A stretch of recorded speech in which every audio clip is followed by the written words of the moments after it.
Hello and welcome. Patch 4.5 is here. My name's Louis. I'm joined by Sumi, and this is the GITCG America Weekly. Yeah, certainly. It has been a while, a patch worth of breaks, but it doesn't mean tournaments haven't been going on, that the meta hasn't been changed. But just as a quick reminder for the first-time viewers, or if it's your first time in our tournaments, I'll go quickly explain the format. So, we're going to do 5 rounds worth of Swiss, with each people with the same win rates matching against each other. And then if you get a 5-0, you'll be able to get a prize, 1 Welkin for your Genshin account. The Genshin account you participated in, specifically.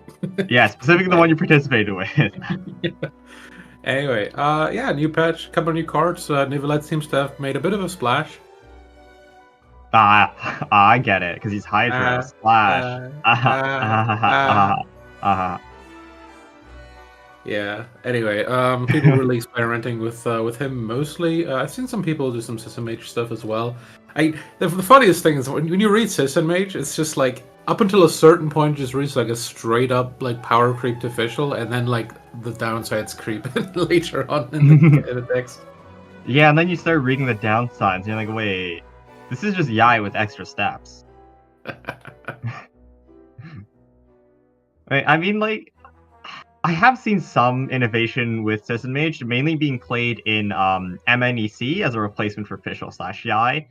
Honestly, I don't quite like the look of it, mainly because your Electro application is kind of reliant on what your opponent does, and you also need to draw talent.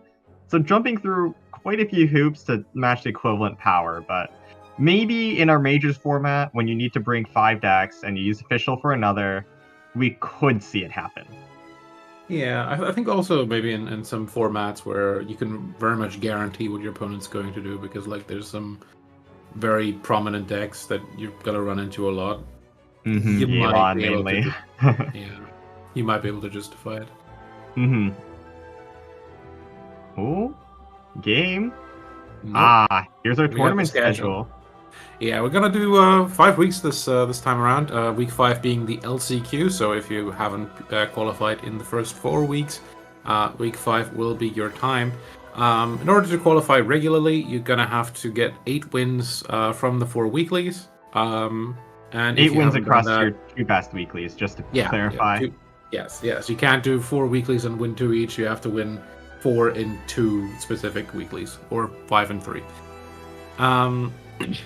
But yeah, week 5 will be the LCQ. So if you don't have your invert by then, that's where we go. And then the majors, obviously, in week number 6. With all the best players from the patch. That will be our big tournament of the patch. The format will be a best of 5 single elimination bracket, so that's going to be very exciting. You're going to get to see a lot more unique decks as compared to weekly, because players will have to dig deeper into their deck pool, because they can only use each character card once. So that will be very exciting. Yeah, that's where you might see some application of the Cicin Mage, as we said before. But yeah, gonna have to see who makes it there with what decks. Patches can be long. Let's say it like that. Patches can indeed be long. There's like a lot of innovation that could happen during the course of a patch. I remember 3.5. We had a triangle meta: Ganya SC, Pyra Keck, Aya Freeze, and then MMEC came in. And ruined the game for like 6 patches. No, it was okay. But it like in 3.5 until like 4.2, right? Was EC meta pretty much. Yeah, basically. That sounds about right, actually. Ocean Official plus Anchor was just such a strong core for the longest time. Now that Ocean got nerfed, but it's fine. Yeah. I mean, there were at times like better decks, obviously, like Bin was dominating for a while. Oh yeah. But we always had the EC decks come in. Yeah, I think EC has always been such a strong contender, because like Hydro and Electro units, I think, are just individually a lot stronger than their counterparts. They have a lot of built-in value. And EC was one of the few like +3 reactions in the game, along with SC and Quicken. And Swirl, right? You don't count Swirl. Swirl is 2 damage. Auras don't count. Alrighty. Yeah. We're gonna have a game soon. Soon, hopefully. But anyways, I know this is your like first time coming back in after a few patches, but are you familiar at all with the current metagame? I mean, at least a bit. I've been keeping track of like what people are playing. I just haven't watched enough to like know exactly how the Hmm. decks play, I guess. Hmm. If you could narrow down the meta to one word, what would you choose? I mean, well, not anymore, I guess, because Finale is dead now. I think Unless I'm missing even something. don't worry, take all the time you need. You have until the game starts to describe the meta. I mean, are you talking about Magic? Is that what you're talking about? Yes, I am. Okay, okay. Every deck is using magic, Yeah, of except for course. Stall. But I think even Yeah, Stall is incorporating a little bit of magic in there nowadays with Nev. yeah. Like we're having a very combo-heavy format. Might be a bit less now. With sort of the synergy cards being nerfed a bit, like Gilded Dreams. But I mean, honestly, I think that nerf really only affected finally. And also, Control Directional Blast, I feel like, was created solely to nerf that one deck in particular. mm, Like it, if you look at the state of the meta right now, that's the only thing it really changes. yeah, Honestly, good riddance. It was like a 75% presence in tournaments. yeah. Linny is still quite powerful though, so we should still be seeing him quite a lot. Yeah, people are a bit down on him, obviously, like in terms of representation, but I'm sure he can rebound. I'm sure, like a lot of the times you see a nerf come in, one of the best decks hmm goes down, and then people just have to figure out how to play it again, and they will most of the Yeah. time, The thing unless about it's a the thing super about the crazy nerf. the thing about the finally nerf, as opposed to like the Asian EC nerf, is that they targeted the support cards instead of the character itself, which means Linny is still an incredibly dice efficient unit. Hmm. You can kind of slot him in anywhere. He just doesn't quite have the same team potential as before. People haven't found a team as powerful to slot him into. Yeah, like he's still one of the most consistent pyro players as well. Like hmm you've got to be able to make something work with that. Right? Yeah, his skill like stacks so much damage as well. Like the heal, the breakpoint changing with his prop arrow mechanic. Mhm. I think just such a consistent unit that his combo potential in decks probably isn't as strong as before. With like the consistency nerf, with the dice of Gilded being changed to 3 white from 3 black, makes it a lot harder to play him finally. Where like you need to have 6 aligned every turn. Which is such a hard Mhm. thing to get.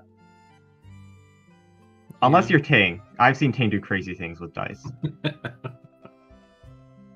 Yeah, in general, I hope the meta might slow down a bit over the next couple patches. And obviously we already have some stall, but I feel like the problem is sort of we have this very binary metagame. Either you play full combo or full stall, and there's nothing really in between much. Yeah, no, I kind of understand you. I think the only thing in between that you can describe as that right now is Pyro TM, right? It's like the only mid-range slash aggro deck remaining in the current meta, because everyone else is playing Yelan or playing Stall, like playing Ella as DP, the Chow or the Lila Barbara core, Mm, and then they match against Yelan and they cry. yeah, even Neuvillette now being sort of played with a bunch of the stall cores, like.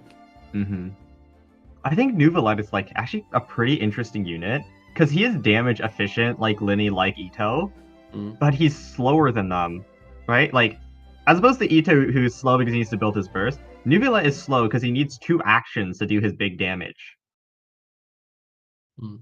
which I think is super interesting. Like, people right now are mainly playing him with install with like some magic mixed in there. I've seen a bit of Jet, some Sunyata, but he can also work in hyper magic.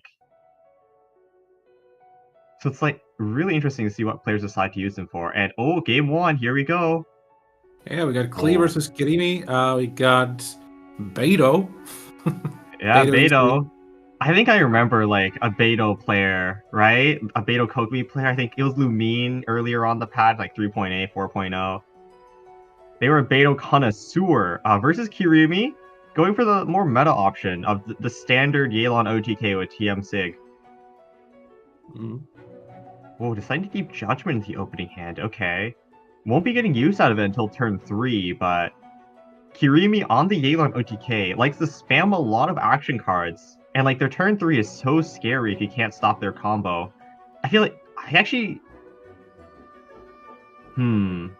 interesting decision, right? Because you're obviously stacking your own early game. Like, you could have gone more ramp, you could have gone more draw.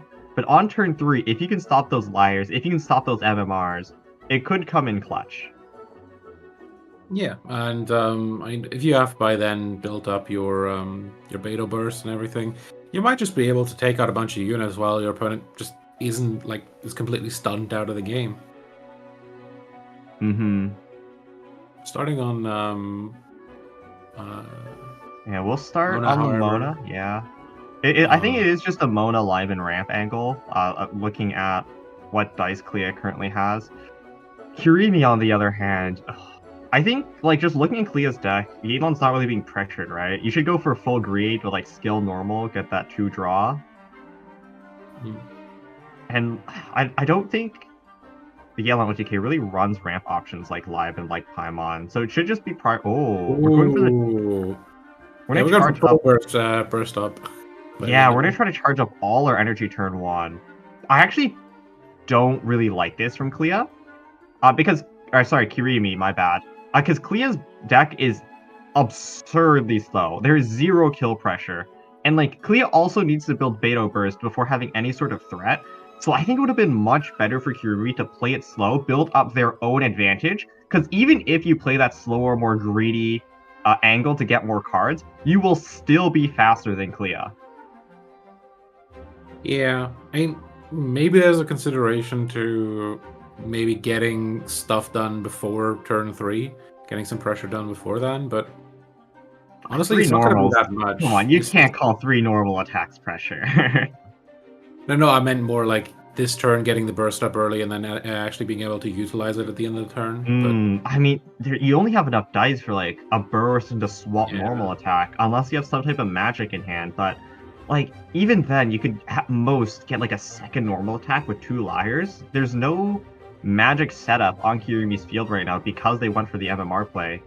It might be because they just didn't have anything. They could have full bricked with like double Lotus MMR or something. So I can understand it, but I don't like that play very much. I'm not gonna lie. Like, Beto is also really sturdy, so you're gonna have a hard time really. Yeah, you burst it into her shield. Like, you're also wasting the card draw you could have gotten from the breakthrough bar. I just feel like a little bit of wasted potential. And yep, here it is, Clea going to skill on Beto. Just take that damage. I'm gonna swap back Mona using the 3 Dendro dice we have to play Paimon for some good old dice advantage next turn. Oh, there's the Mao. NSC? Okay, we can get 2 normal attacks. This is okay. It's not looking as bad anymore. Yeah, so definitely had some in the back hand, the back of the hand there. Yeah, I guess.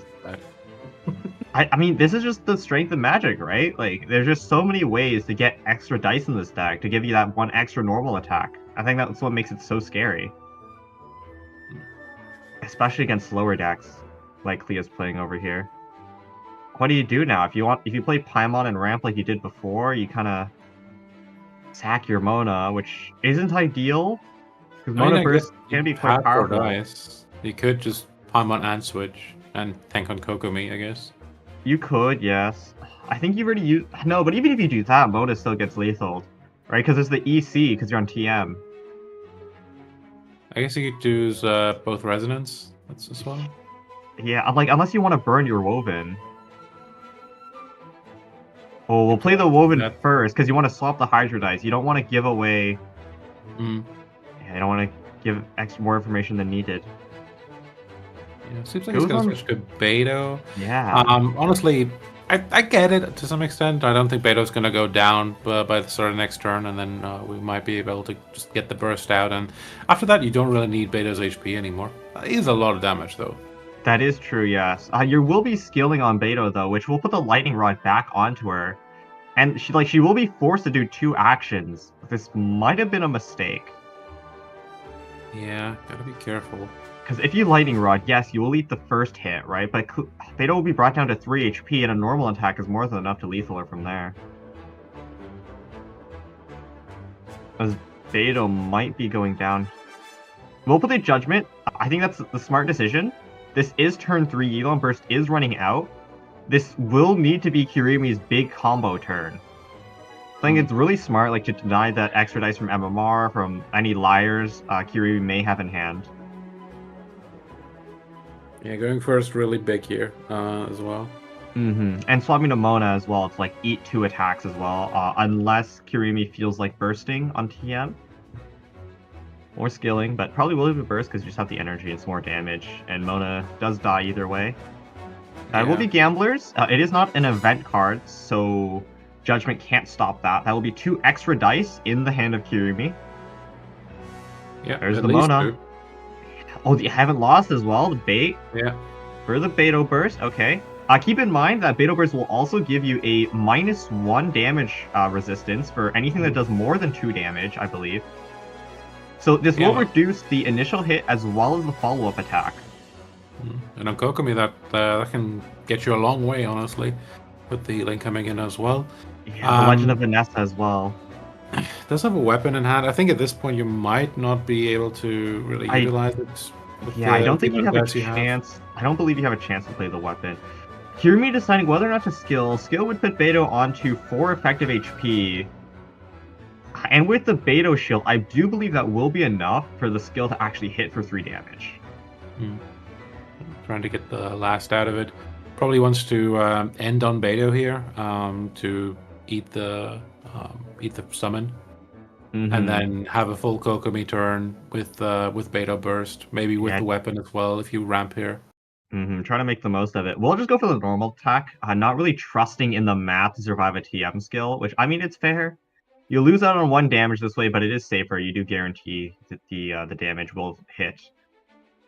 Normal attack again for Kirimi. That will be another reset on Gamblers, and that could be either a skill or a normal attack. Oh, do we risk it? Oh. No Kokomi Burst. This will make our normals do 1 less damage. Not enough dice to equip weapon and attack either. We're just 1 dice off. Yeah, Clea, kind of thinking through it right now, is looking very heavily at that strategize to think, like, is there anything that can bail me out here? Because this is looking pretty dire right now. Summon End Phase will also bring Kokomi onto just 2 HP. It's like, Clea's got to pull something out. Otherwise, it's game over. That's not it. That's not it. Not it. Oh, it's not what you want. Kokomi 2 HP. Plays the Libra instead of the weapon. Like, maybe if you draw Lotus or something, you could survive that 1 extra attack. Oh, wait! But Kirimi still had dice! Yeah, oh, that's over! It's over. Summon will be more than enough. Is Coke over? Is Coke over? Innovative deck by Clea. I think they played it pretty well. They did a great job at HP management, but Yelan is Yelan. Yeah, it's just a bit too slow, honestly. Like, having this sort of turn 4 pop off, like, you just don't get there anymore unless you really have, like, the tools to extend the game. And, like, your setup as well is so much more demanding, and you do the equivalent damage to Yelan plus TM. I think, like, with Yelan in the current metagame, setup decks, like, innovative combo decks like that, I just don't feel like they work anymore. Because why would you put in so much extra effort for the setup to have the equivalent damage output, but just slower than Yelan? Like, I get that the state that you have at the end, whereas, like, you have a -1 damage Kokomi that can heal herself and, like, deal a bunch of electro charges, is good. It just takes too long. Yeah, 2 of those will also refund dice as well, but it just takes too long for that pop-off for the same reward as a Yelan with magic. Still, though, it was pretty exciting to see. We almost got to the pop-off. I was ready for big damage. Just not quite able to get there. Sad face. Yeah. Still, though, I think that game just showed us why Yelan is OTK is such a strong deck. It just has such consistent damage in so many ways to just smack you over and over and over. It's an inevitability. Ooh, new match, let's go. Yeah, seems like we have a... is this a replay? I'm not entirely sure. It is a replay. We got... This is Leoric, once again, with their Diona Hyper Carry deck, now with Thunder Manifestation, versus, I think I saw Sanguo on the name tag. Yeah, Sanguo, yeah. Yeah, the 3 Leoric comp. This is probably with Hyper Magic, with Jet Yayoi. Because I do see Seedbox Yayoi and the Chang. Yes, that will be Hyper Magic. Do you know what Hyper Magic is? It is something that was introduced last time. It's essentially like Magic with Jet, right? Yes, it's Magic with Jet and Senyata.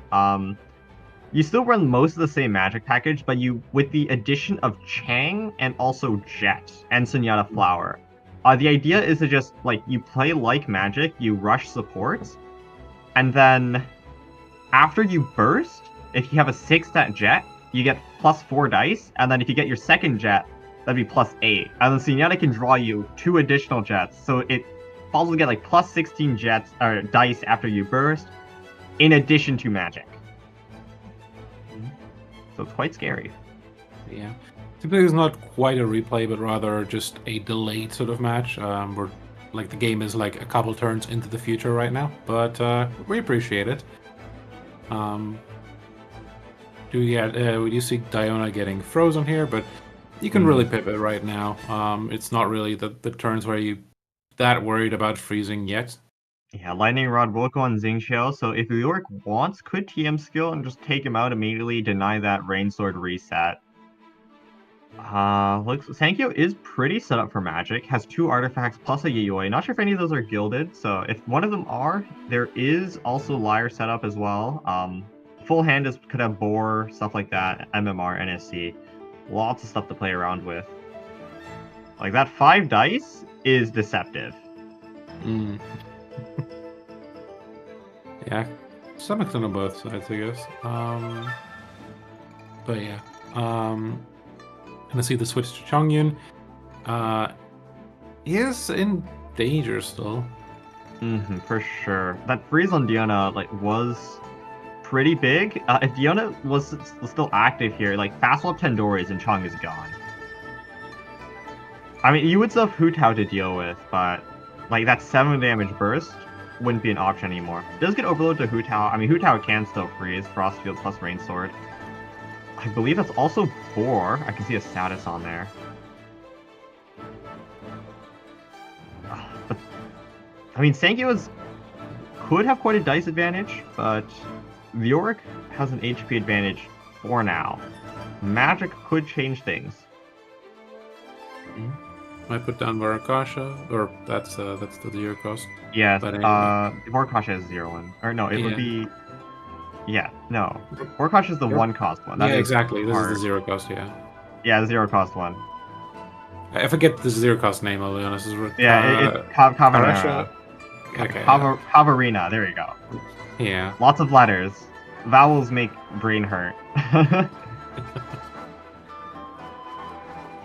I might see that come down here. Unfortunately, no Bennett talent, or Hyper Magic setup. I don't believe Leoric has discarded enough companion cards for Jet to be above 4 stacks, which is where she really shows her value. So we'll just burst. Doesn't equip Cavarina, which is kind of interesting. You could have gotten 1 extra draw with that, and there's the Gilded.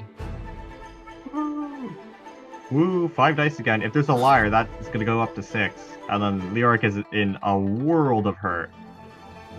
Yeah, it's just going to take the normal attack here. Vaporize coming down. We're going to see the Rain Swords as well. Everything getting really low on Leoric's side. And Sanguo might not be done just yet. Leoric needs to choose someone to sack here, because Sanguo could have more dice from Magic. If you go Bennett, there is a non-zero chance he just dies. And you can't swap to Diona either, because she'd kind of die too. So we'll just choose to sack the TM, play all his dice, and then Covenant for the 2 extra dice to proc Liven as well. I think this will be Sankyo's last rain sword. So after this attack, that will be no more freeze. And the burst will attack Xingqiu as well, thanks to lightning rod. If Sankyo has more magic, could kill TM, or alternatively could just end here, feed the 2 dice to Liven and just end. With a hand that big though, he will definitely overdraw, without a question. Yeah. Is there maybe a way you could... No, you just die in the end phase. I was trying to think if there's a way you could get Xingqiu burst up for next turn, but it's just too risky. Or like... I mean, the only way you do that is like if you eat a Lotus and then have like an Ivan Lost hit or something. Oh, Gamblers? And that was the Boar Princess, as we'll let 1 extra attack. And the Gambler's Refund as well to proc the Liven. Do we have more? We could have more if we have No, I feel like if you have Gilded, you would have done it already, right? Because then you could have Gilded, replace, and then Gamblers on top of it would have gotten you 5 dice right now, which will allow you to attack again and just end the game right here. If we had more magic, we would have used it by now. Maybe it's a bluff, though. Maybe he's trying to get Leoric on the right character. Anyway. No, but why'd you do that when, like, Gilded Gamblers replaced would have instantly won you the game. Leoric ended his turn as well, right? Both characters were equally one-shot. I guess, yeah, with the extra Gambler slice on top of that, yeah, you probably get... Yeah, right? If you had extra magic, you would have used it, because you would have won. Yeah. Swap to the... I don't know why you swap to the Chong. I guess, like, no overload. But still, take the 3 damage from the summon, I guess. Actually, why would you go on Chong? Because this summon will hit Xingqiu, bring Chong to 2 HP, and then Bennett Burst does 2 damage, will lethal Chong. Left on solo Hu Tao. This might be a misplay. And there's Tendori's skill on Diona as well. No talent once again. I gotta check if Leoric is running it, because surely this late, he must have it by now. I mean, I don't know, would you run Bennett without talent? I feel like you just wouldn't. I mean, in certain decks, I've seen players decide not to, but I feel like if you are running Bennett, like 90% of the time, Leoric does have Bennett talent, just hasn't drawn it yet. Damn, kind of unfortunate. That's tough. Does have magic though. It's not quite over yet. Trying to think through the lines here. Yeah, you Gilded, replace Gamblers on Bennett for the +2 dice. And then you force Hu Tao to normal attack. Right? But then you're still 1 damage off and then burst. Should do 6 here. Diona. No Gamblers? I think you need to. Yeah, there you go. Get that extra dice. I mean, Diona is dead to 2 attacks from Hu Tao. This will be rather rough. Sanguo needs the lethal Bennett with a normal attack. Because otherwise Diona will heal so much from Bennett Burst plus shield, you kind of need that burst to chunk through all of that. If Sanguo bursts here, it might be a misplay, because I don't think you have the damage to lethal Diona otherwise. Libin. Oh, here comes the Hyper Magic setup, I believe. Should have a Jet in there somewhere as well. Yeah. Sanguo's doing all this setup. It implies he wants to burst, which I think is a mistake. But then again, it's the only way you're lethaling Bennett, so I kind of understand it. Here comes Jet with 6 stacks immediately. Man, I was calcing for Bennett to be at 3 HP because I forgot Burst healed him. Look at me. Oh, there's the Hyper Magic. Well, the Judgment as well. This means Leoric cannot play Tendoris. Yeah. We're gonna see the Burst here. There's the Burst. That will be +8 dice, so Sanguo goes up to 10. That is how math works. 12? So now we're... Oh, it's 12.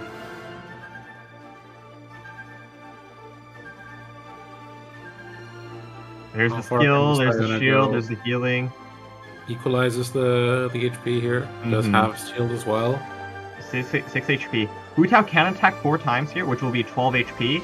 As long as Leoric can get like above that 12 HP threshold, should be unlosable. Just tuning everything, yeah. I mean, Leoric heals for 4 every time he skills. Sanguo only does 3. But Sanguo has enough to normal burst, which is kind of a problem. Yeah, the thing is Huta going to be alive by then? Because I mean, Diona also does some damage. this is the last hurrah of Leoric. No more dice remaining. I Normal burst deals 9 damage. I think that's it. Only able to get up to 8. Yeah, I haven't lost yet as well. Oh, it's so Jover. Book. Bonk. Oof. Yeah, one more normal to finish it off. And that's the So end round. close. That's pretty much the concession. Yeah, Thundering Manifestation taken down by Hu Tao. That's it. Bit GG's. Kind of a little bit unfortunate that Jet didn't proc. I think 4 stacks should have given enough dice to normal or to skill once more, and that would have been enough to live. A little bit unfortunate there, just not quite enough stacks. Hasn't been enough, like, able to replace the companions. I saw like he drew double Leo, I think like a Dunyazard as well. If Leoric got those earlier to like start replacing companions, that Jet would have been at above 4 stacks, would have refunded the dice, and would have been given him more than enough dice to skill, which would have outlived the burst and the normal combo. Sad. So close, so close. But it just wasn't meant to be. Alrighty. I think we're pretty much done with round 1 at this point. So, yeah, we might just take a bit of a break until round number 2. We'll see you then. Have a good one.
And we And are back. yes, we hope that we've all been well rested to join us for round 2 of some more exciting matches. Now, after like that first little bit of exciting gameplay, how do you feel currently about what players have brought today? I mean, people are checking out new stuff, trying to make things work. Honestly, like I mean, we haven't really seen the new cards yet, but at the same time, like it's always like there's so many cards at this point that like you're always gonna find new combinations that might be interesting. Mm-hmm. Like the beta deck we saw. Like we have seen sort of beta setup decks before, but I personally haven't seen it with Kokomi before, and it does look like an interesting concept and maybe a different meta. Yeah, I think like the coolest thing about 4.1, despite all its flaws, is that rainbow decks have been a lot more viable than they have in the past. Because before we had like the resonance decks being like 80-90% of decks brought to tournament, because they have the powerful wovens, right? You can get extra dice, you have powerful effects added on top of that. But with Magic, like rainbow decks are more dice efficient than aligned decks now because they have so many extra ways to generate dice. Where aligned resonance decks only have the wovens. Yeah, it does feel kind of weird thinking about like, yeah, the Woven Dice have now been power grind. But yeah, I I think mean, it is. let's be real. Like, I think it really what has happened is in order to play a resonance deck, you actually need to want to actually play the resonance card now. Like, you're not gonna just Mm, play Electro Resonance for the woven now. You're only gonna play like Electro Resonance if you actually need the energy, which most people don't. So more like Pyro Resonance, Cryo Resonance, Hydro Resonance, those types of mhm. things. I think it actually quite kind of makes a lot of sense because if you play Rainbow, you have access to the magic engine, right? You have a lot more dice, you're more dice efficient. But if you play a woven deck, you have access to the wovens, which can greatly enhance like your breakpoints or other aspects of your deck, like Hydro Res or Geo Res, gives you a lot more sustain. Yeah. And most decks like focus around a 2-card core, so that's a really cool deck building thing. And we got a game. We have both Neuvillette and Charlotte in this one. And on the other side, we have I haven't seen Kaya in a while, so I'm happy to see that. We got Hmm. a 1.0 crew pretty much. Yeah, with the Joyous as well. I think Joyous is like a super cool tech card, mainly into Mew, because if you can deny that Hydro, that deck is really sad. Mm, And with a lot of the other arcane cards seeing a lot less use, like Ancient Courtyard, like Covenant, like Fwaff, especially Stove, Joyous has really taken up that spot as like, if I need a card, I might as well just shove it on there. mm. But All right. Elizabeth, on the other side, she is running the Prince card back. Look at that shiny little guy. In the North American server, Elizabeth will be one of 16 players to run it. 6 got it from the NA Prince, and 6 got it from the LATAM one. Super exclusive. I Yeah. wish I had one. Oh, the brick on dice. Oh, that's not what you want to see. Yeah, like especially with having used as many cards as Kieran had during her first Hmm. round, it's a bit rough. Yeah, no dice Um, fixers as well. That's so rough. yeah, you're just gonna have to do some normal attacks here. Not Uh, the not the end of the world though, right? You have 2 Craw you can swap over to Kaya, tune 1, do a skill, and then you have like the summon setup support right now. The one thing I kind of dislike about what Kieran did for her opening was she went Xiangling skill into Fischl skill. I think if you went the other way around Fischl into Xiangling, you could have gone like a turn 2 Pyronado, which would have comboed really well with your Kaya. End of the day, yeah. it wouldn't have mattered because, we kind of bricked on dice. But I would have much preferred you do that. And normal attack. Really? I don't think any of your cards are so important that you would rather keep them than tune. Maybe it's just the fear of just not having the cards, period, at some point. I But guess. yeah, I mean, I kind of understand your hand is rather small, so I do get it, but I think I much rather would have seen the skill, right? Because if we did that, we could have forced Elizabeth to swap off that Charlotte, and if she didn't, Charlotte would be dead right now. Yeah. We got the official burst up. We Card's do, getting pretty yes. low on Elizabeth's side, so this could honestly be relatively dangerous if we can get Fischl back in. Of course, on 3 HP, it is kind of difficult. On the other hand, though, right, like, Elizabeth's Neuvillette has taken essentially no damage at all, and that's your main carry. Oh, the Joy is coming out right now as well. That's actually such a clutch card. Because Kieran's Xiangling has Crossfire, it means her initial cast of Guoba will actually deal 1 power damage. So it would have overloaded him off and made Neuv take so much more damage than he otherwise would have. Yeah, it's not big value in terms of like getting a bunch of how's it called?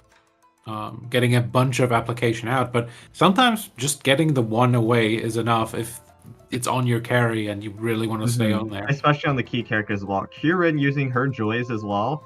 That Pyro Cleanse, just getting rid of all of the auras. And done Catherine as well to get that Kaya Burst out. Unfortunately, Kieran is now completely out of dice, so we'll be at the mercy of Elizabeth. Yeah, Elizabeth making her way back onto Charlotte. Yeah, I think getting that reapplied. I think Elizabeth kind of just wants to reapply the Cryo Aura onto Kieran, knowing that after she burnt that Joyous, there'll be no more cleanses available to her. So if you can get that one big turn with Neuv and like just have a triple freeze, that will be game over. Yeah. But the Mona as well after that Paimon. Woven. The Libin. Golden Troop as well. You can discount a second Neuv skill. That is a humongous dice advantage on the side of Elizabeth.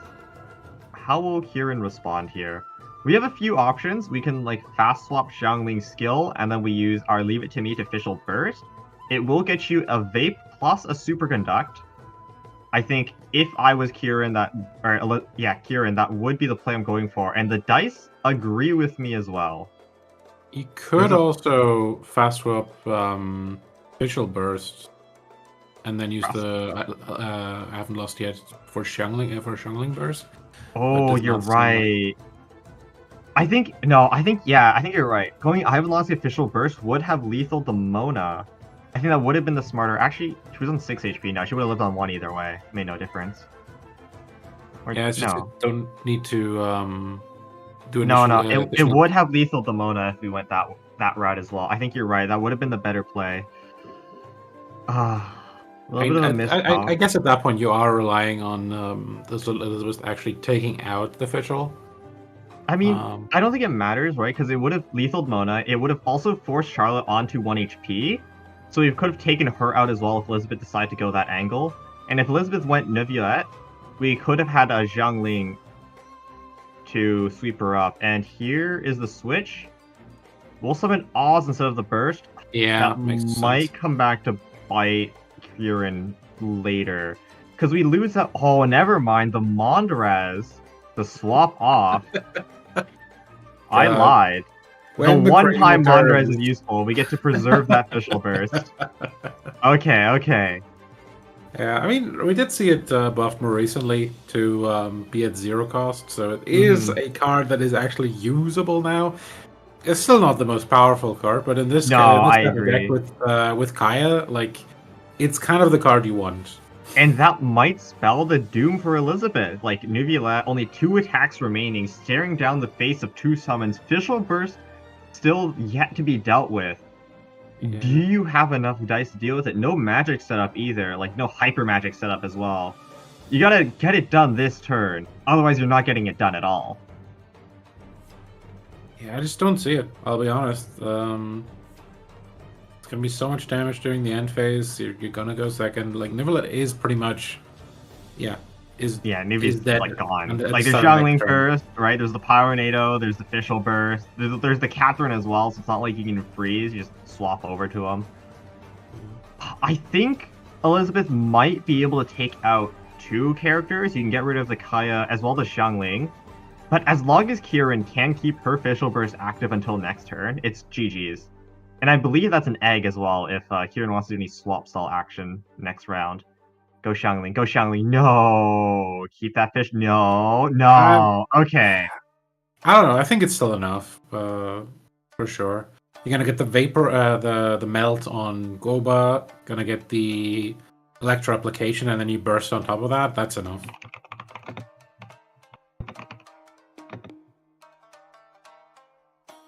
Yeah, no more healing. We actually still on Fischl as well. I thought you might get taken out, but no, not even that. And yeah, Neuvillette onto HP. There it is. Elizabeth not quite able to get that extra dice needed to finish off the remaining characters of Kieran. And that should be GG's. Yeah. Oh, I haven't seen Kaido a big cringe in a while, but honestly, it's still like a fun deck to watch, honestly. Honestly, looking at this wacky deck, I thought it didn't stand a chance against Neuv and his damage efficiency, but guess I was wrong. The wacky deck, I guess, always has a chance. There's the Fischl Burst as well coming in. Yeah, I mean, when we're talking about damage efficiency, like, honestly, in terms of dice per damage, Fischl and Xiangling are like really good. And like mainly just those summons are so good. Yeah, but that's what we relied on here, I think. But yeah, I think like the Fischl plus other summon core is just so efficient when it comes to damage. Like adding a third character in there as well with the Kaya, the fast swap, with Catherine, just lets you to do so many random burst plays, and the Mondres too lets you unload those icicles so fast. Really surprised me with how much damage you could do. It for sure surprised me. Yeah, overall, a very old school deck, if I have to say. But it did work out pretty well. True. I guess that kind of just shows us that new character does not always mean better character. Yeah. We got another match, seemingly. It is going to be Brirain versus Matt and Mario. We got Neuvillette versus Yelan Yoimiya OTK, I guess? Or Ayaka OTK. Different OTKs. Double OTK setup. True. Oh, it looks like we're going with some type of Neuv Virgin deck. Okay, that's interesting. Don't know how to feel about it. The deck Mario is using is like a variation on Yelan OTK. Instead of running TM Signora, you run Yoimiya Ayaka. This does give you more killing power, a lot more punch, because Yoi does more damage, as well, like just more base damage on those normals. But it does make your matchups more polarizing, as you no longer have the TM Sig core as a flex option. Yeah, I mean the positive thing you have is you can also sort of transition into a free setup if your opponent is like a lot more difficult to play. But yeah, I mean it does kind of remind me of some like dual OTK setups in the past. We did have obviously the Chongin Ayaka decks, both freeze and Yoimiya. Although Yoimiya in this case is much more the cleanup crew rather than actually using the burst for a setup. Although I guess you could even, if you wanted to, you could even do the Yoimiya setup and leave Yelan for later. You could as well, right? Yeah. Yelan generally applies to Hydro Aura turn 1, and the way this deck starts is you Yoi skill, swap Yelan, skill normal attack. Which like leaves it open to apply 2 Hydro Aura, and then you vape twice on Yoi, 1 energy away. If you do have that, I haven't lost yet, you can Yoimiya burst, and then it's just Ayamiya core. But if you do get that Yelan burst off, normal twice on Yoi, that will be 6 damage, right? You'll be 1 energy off. And then you could transition to Ayamiya later on. The one issue, though, is your game plan revolves around getting one of these 2 bursts off, and you don't have a lot of damage otherwise. Which makes your matchup against aggro quite polarizing. Yeah, It wins harder to stall, but loses harder into aggro, basically. Yeah, we did get the Yelan burst off, but even still, we're decently far behind in terms of damage at this point. Lenny's got his burst charged as well. There's the first vaporize. Mm-hmm. Oh, also, I just realized Bree is using Neuv talent. I actually don't know what that does. It came out a while ago. Let me go check it out. I know Lenny's talent is it's basically free vape. If he's attacking a character with Pyro Aura on, he will just do +2 damage. So it's not strictly better than like a reaction, but it will make up for it if you are running mono Pyro. Oh, we got a Fortress of Meripede as well.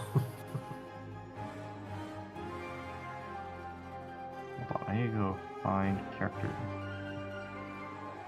Using this on Hoyo's website, and I gotta say, I do not enjoy it. Yeah, Here it is. Heir to the Ancient Sea. When your character is Neuvillette, equip this card. After Neuvillette equips this card, immediately use Water Seeks Equilibrium, his normal attack. After your character's Kaiju-related reaction, Neuvillette hits this card equipped deals +1 damage for the next 2 instances. Huh, okay. Just free +3 damage. Take that. Yeah, for sure. Yeah, Lenny sort of outlived his usefulness at this point. Mario will be able to finish him off quite quickly. Does it actually take the switch to? Could have lethaled with Yoi, but it decides not to. I think it's actually quite smart because if you did lethal Lenny right then and there, it could have been a free swap. Plus free, I haven't lost yet on the side of Bree. Deciding to play a little bit safer though, like force Bree to either waste all their dice or to show their hand early. Yeah. Immune to meat rolls? Okay, now this is so Jover. Like, Matt has double Yayoi set up. Hasn't shown a liar yet, I don't think. So much dice left to be expended. Yeah. OTK magic. Yeah, Yoi OTK? That's how it rolls. Yep. And that will be all of Bree's dice. Has the liar, but no gilded. Not enough dice to act again. Yeah. Nahida hasn't actually applied for seeds yet. That's kind of surprising. I would have thought you'd switch her in a little bit earlier, but I guess Neuvillette does a good enough job on their own. Second attack. Oh, and the burst as well to finish it off. There it is. Yep. Yeah, we'll only leave Neuvillette behind. And burst deals 2, freezes a +1. That will be a straight OTK for Matt Mario. Oh, don't tell me he has more magic. Okay, no, just drawing a draw. Wow, okay, we're really gonna min-max, aren't we? We draw that extra card from Kavarina. Nice one, Matt. Right, real necessary. You gotta flex sometimes, okay? Yeah, you gotta show your opponent you have it. You might not need it, but, you know, it could have made a difference. It could have. Yeah, it's like, you know, if your opponent ever wanted to say, like, I almost had you. If you didn't have X, you're just like, no, I had, like, extra stuff. No, I for sure had X. There was no chance at all you were winning that one. Well, I mean, Yelan OTK, what can I say? Probably the best deck of the patch currently. I don't think any other deck currently in the meta really counters it, with the exception of Pyro TM, which isn't too popular. Yeah. I wonder if you could maybe get something done with freeze to interrupt the setup, but it's still like it is just that powerful. Are you gonna expect a Yelan nerf next patch? Because like she has been all over the place. Yeah. Like. Okay, seems we have another match. Ooh, hopefully more interesting deck this time. What do we have? Oh, here's the Cicin Mage deck we were talking about. Yep. And there's another Yelan variant. This will be Seahorse Hyper Magic. Seahorse is actually the main user of Hyper Magic decks, mainly because he has that passive draw from his shield. Like if you end turn on Seahorse, as long as he has at least one stack of shield, you will draw a card for free, which lets you get a huge card advantage. Yeah, like last patch was like the patch of like good draw engines. We also got Sayu, I think, on the same patch. We did, yes. With talent though, it is +1 draw. Yeah. Only on talent though. Seahorse just has it. Yeah, it's just two great draw characters if you can get set them up Yeah, if you can correctly. get it there. And Rissa does have that talent. It will like start stacking up those Cicin flies. And when you have, if you have 3 stack Cicin flies, your opponent uses 3 action cards. The Cicins will just immediately attack. So that is some bonus damage on there. And you have talent, or sorry, and Cicin will just increase this count of her flies every 3 action cards your opponent uses. So in a long drawn-out game, you can get a lot of value from just not needing to switch back and reset it like Fischl or Yai or Raiden. But just Now- like, ooh, bonk. Now, one thing I issue did with want to ask, because I haven't really seen much Seahorse yet. It said when I read it that it doesn't consume shield if it blocks. the first time it's attacked by summon, it won't consume a stack of shield. Okay, but it will still decrease the damage. It will still reduce the damage, yes. Damn. Yeah, complete summon Annihilator at that point, I guess. Oh, HP getting real low for Rissa. Yeah. That Seahorse is taking a beating, and currently, or no, Lexi Luna, my bad. I thought they do have like magic set up though. There is a Yayoi there, 2 artifacts. No hyper magic set up yet. Oh, the swap, that Seahorse down. Yeah. The seeds. Oh, that's rough. I genuinely think, though, up until this point, you might still be able to recover. You did sort of get everything out of your Seahorse. You have 9 cards in hand. You have like all of your setup. This is the turn where you need to put up or shut up. The problem is you're staring down a Nahida with burst. While he's only on 5 HP. Oh, and the Cicin attack as well, because that will be the 3rd action, invalidating that Lotus, and letting the Nahida burst have exact lethal. Yeah. Putting Yelan to 2 HP. That's it. That's it.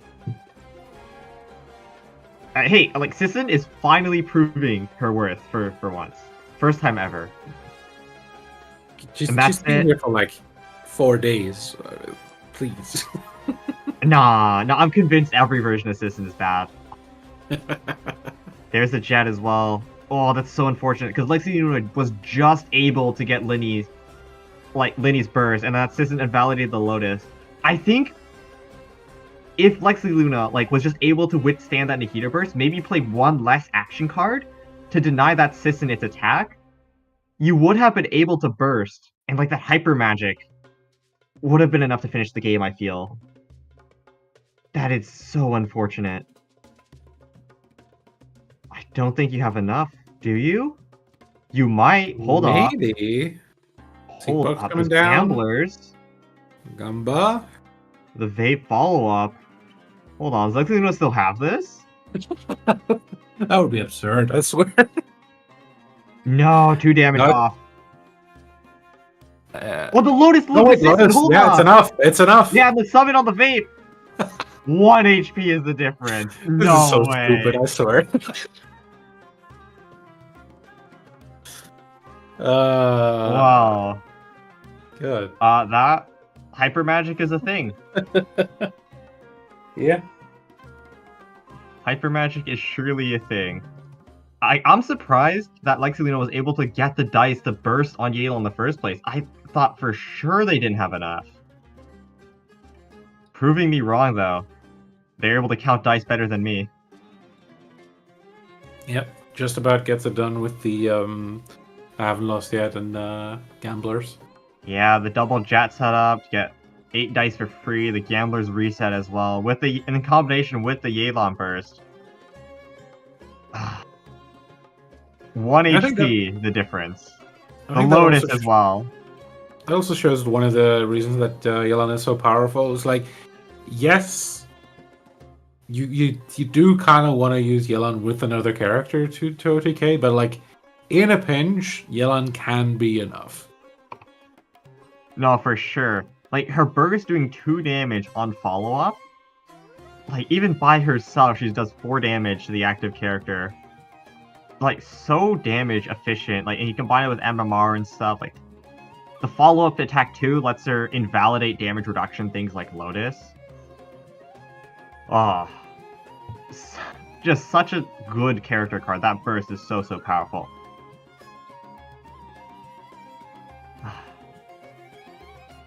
Yeah. All right. Seems like we might be done with We this have, round after 3 matches. So yeah, I think we have maybe one more in store, hopefully. Is that so? Yeah, maybe. We might have one more. Potentially. Yeah. Seems like. Yeah. Seems We'll like see. we can do it. Oh, yeah. Perfect. I'm gonna One hop more into it match. soon. One more match. One more match. Okay. Here we go. Oh, another Neuvillette. That's the Barbara Laylock we were talking about earlier. Playing against... Yeah. Oh, Sea Sauce. Seahorse Lenny Core with Kirara. Replacing Yao Yao. Was a deck that Kevin made last patch in response to Finally. Being played once again with our new little Kato. Yeah, like Kirara being able to draw as well. Honestly, looked like when I read her, she seemed like a pretty decent card. Nothing like doesn't look too flashy, but does seem to sort of like be a good pairing with a bunch of stuff. And we do have a tenacity of the Millith here as well. So we want to stay on Seahorse here for quite a while. Yeah, we are really chonking it here. I think Aqua really wants to go down to 0 dice. Unfortunately, that Mao will refund 1, and I don't think you want to be playing Lotus on Seahorse. I think the way the damage works out, it will be broken by 1 damage. So that's not ideal. We'll choose to end here. Okay, I think that's fine. You float 1. Like, I don't think Linny is super within threat right now. I don't believe Urshifrans can break through the Seahorse. Yeah, with Oh, the thing is that Fortress is going to pop next turn. It will invalidate the first event card that Aqua plays. Luckily, did draw that Leave It To Me, so could just consume the stack for 0 dice and play food. So that will be pretty good. Urshifrans, though, what can you do? Oh, that's Lost Prayers on Niv. Okay, that's a card we don't see a lot. Harbor Talent as well. Tenacity coming down. We'll get that Bloom Cleanse as well. 3 stacks on the Lila passive. This will let Urshifrans freeze Seahorse if Aqua stays on him. Opera as well. I do believe they have more equip, so it will proc. Yeah, 1 dice remaining. We'll just end their turn. Okay. What do we do from this situation? Do we burst on Seahorse and allow the freeze, and then we kind of just have to slop saw a little bit until Linny procs? Or do we go Kirara a little bit, get that shield, get another Dendro application? I think that's actually probably the right play, because no aura on either of them, right? If you go on Kirara, you can force the freeze and then just sit on Seahorse. They'll have no Crow app, right? So there's no freeze threat. And if you go Kirara, you can apply Dendro on either Niv or Barbara, and guarantee yourself a quicken that or a burning that way. Linny though, okay. We'll allow Urshifrans to freeze. Yeah. Either way, I don't think the play was staying on Seahorse. You want to cleanse these Crow auras. That way, Urshifrans doesn't have freeze threat on all 3 characters this turn. Yep. Like this is the last. Like there's one more cryo application, then you're done. I mean, it is a permanent passive, so we'll just say, oh, we'll go into Niv right away. Okay. So it'll be the freeze.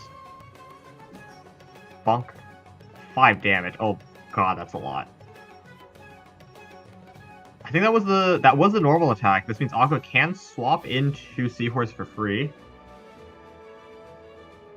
And you can't go Kirara.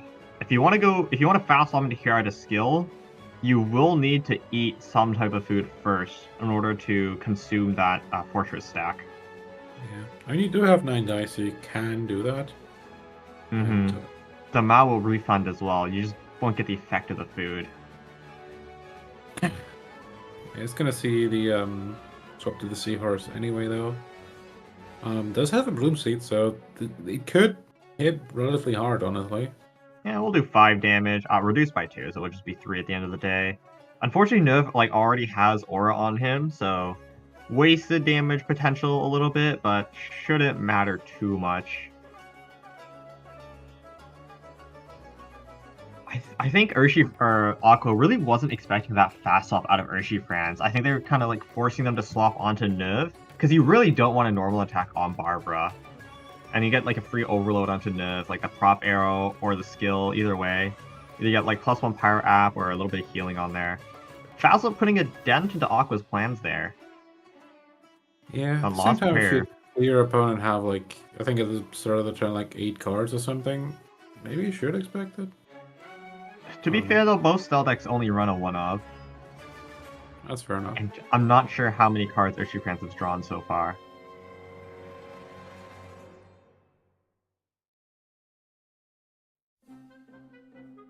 Playing it slow here, we'll see Horse Burst.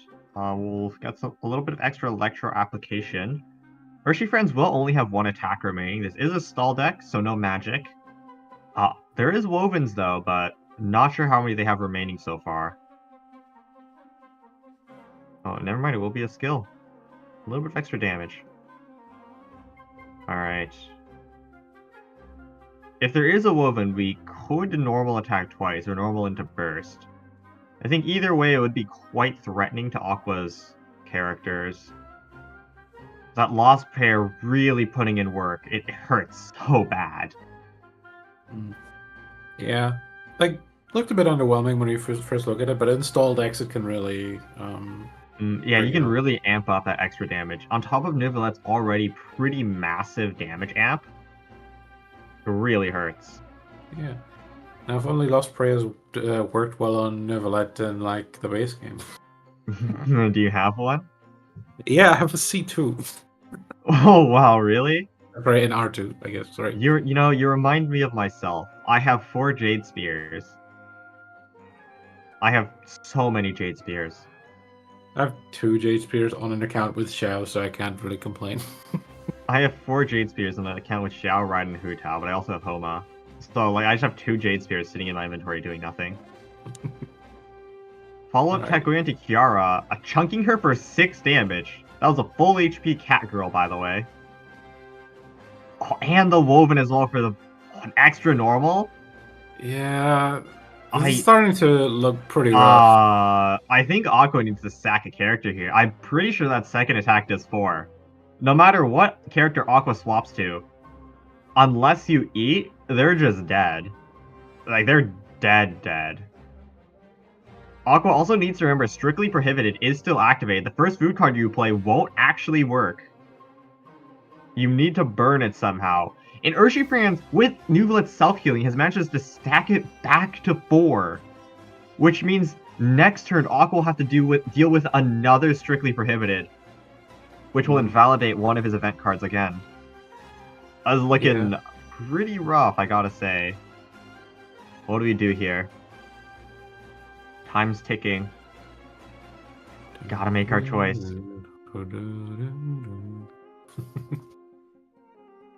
We'll choose to sacrifice the hash brown? Oh no. Ran out of time. No! He ran out of time! Oh, that's disastrous. Pass on 3, our mouths don't proc, our seahorse is dead. Oh no. That's rough. I don't think there's much way to come back from that. I think that's over. I think that's the game. Oh, that's so unfortunate. I mean, genuinely, you did see the timer tick down. Yeah, indecisiveness taking us there, but still. I think it was probably lost either way. The damage efficiency of Neuvillette. And like that lost prayers too, really putting in work. We also don't really have like good setups for like massive reactions with Linny, so really breaking through Neuvillette at this stage is just kind of not gonna happen. Looking at Aqua's cards right now, there's Dunyazard and there's Yayoi. That means Aqua didn't draw his magic setup. Like, oh, that's rough. Full HP Neuvillette here, the Freeze taking out Kirara. With the Tenacity, Linny on 1 HP. This is so unwinnable. And there goes a Yayoi. That's gonna be that. We're all gonna see the last desperate flailings here. I'm gonna do some damage to this Neuvillette. Even through shield, that is a decent bit, but at the same time, like it That's is that too late. though. That is that. GG. GG's to Urshi, friends. That Neuv with the lost pairs really chunking for 6 damage a normal attack. I would not want to eat that. But All on right. the other hand, it was a little bit unfortunate for Aqua. The timeout didn't draw our magic. Probably may have been winnable if we had it, but that is how the cookie crumbles sometimes. We just draw bad occasionally. Yeah, I mean it's not the highest damage deck to begin with, so it could have struggled either way. But Mm. I guess we didn't get to really find that out. Seasauce in particular is a deck that like wants to stall until you find that opportunity to do your magic setup. It's quite efficient with Seahorse plus Linny, like they're both really damage efficient characters, but Aqua not drawing well enough, and Neuvillette does a surprising amount of damage. He chonks for a lot. Yeah. I think we're gonna take a quick break until round number 3. We should be coming up in a couple minutes, so do stay tuned, and we'll see you there.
Oh, we're hot dropping. Let's go.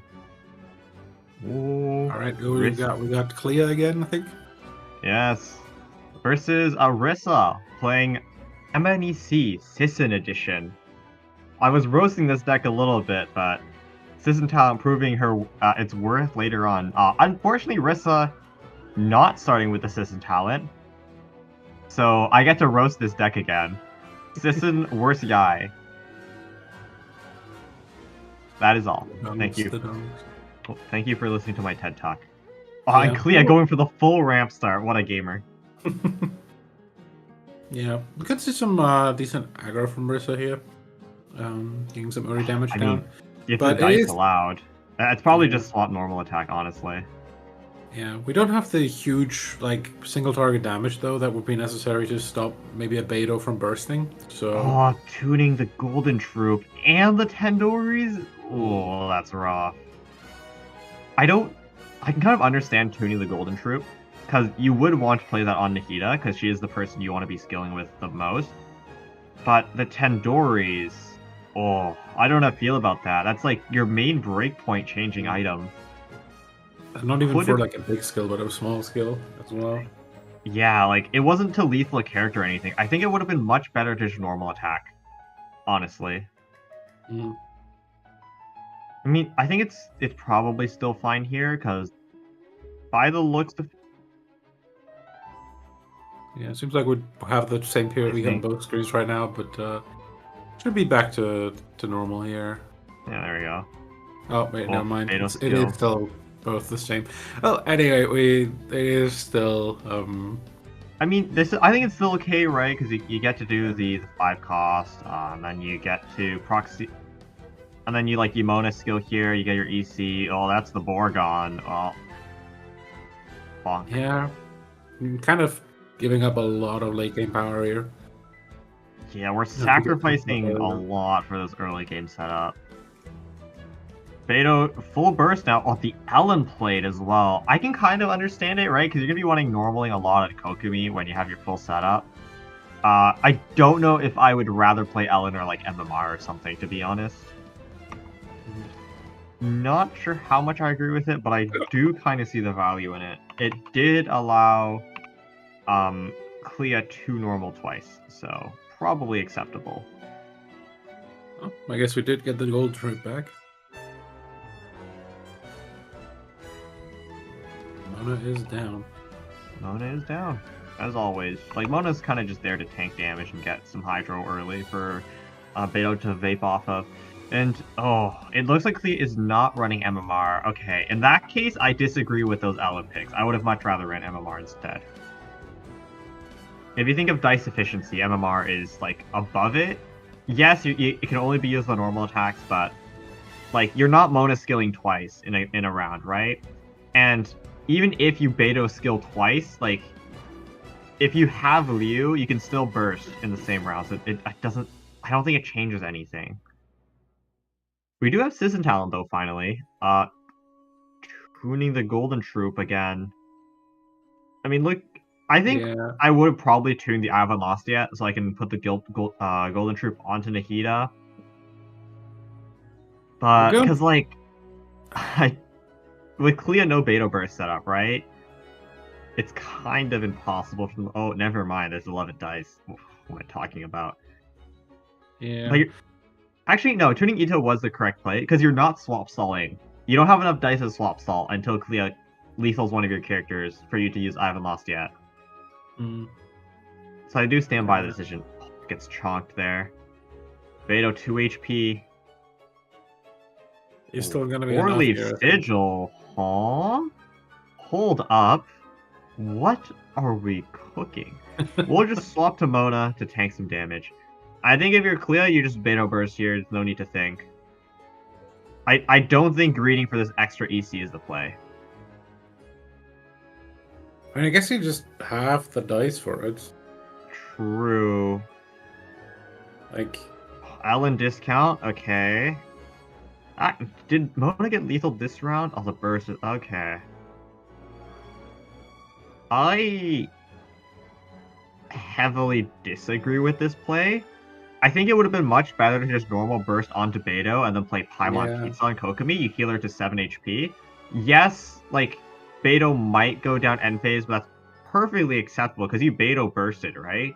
And then Yeah. if you Pizza, and then you can burst next round on Kokomi, you'd have such an insane dice advantage.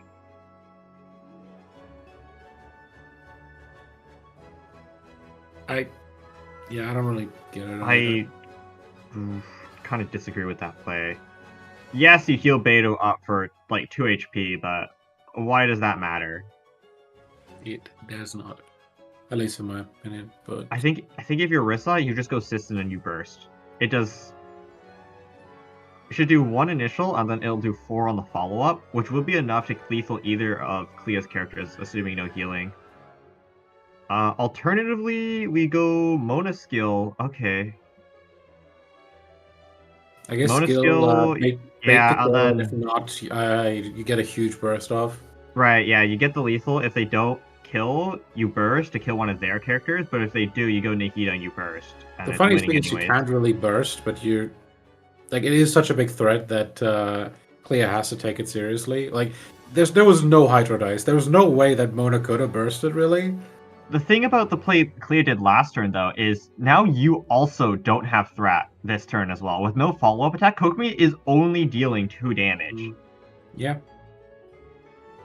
And, like, there's the Nahida burst. One of your characters is going down end phase, guaranteed, with that Bloom Core as well. If Clea doesn't play Judgment, Nahida's gonna skill again. And it's actually just over at that point. Yeah. Still didn't have lost yet as well, so potential for some surprise damage here at the end of the turn from Rissa. Mm-hmm. And we're not, like, getting funky with Heavy Strike or anything as well, so no extra damage to finish off this Nahida.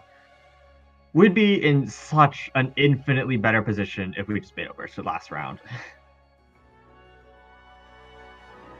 Going the Veterans. Okay, this will give 1 extra dice to work with. Thanks to its passive. There we go. I'm gonna play Pizza with that. Does he haven't lost yet? I don't actually think Rissa has enough Dendro dice, so it might just be a normal attack here. I don't think it changes the breakpoint, so I would actually just be fine with a normal attack, honestly. Well, We will skill. Okay, well, it's fine. Fine as well. There you go. That's on the Beidou. I guess we're just trying to do Beidou OTK now. Because Kokomi is going to go down here.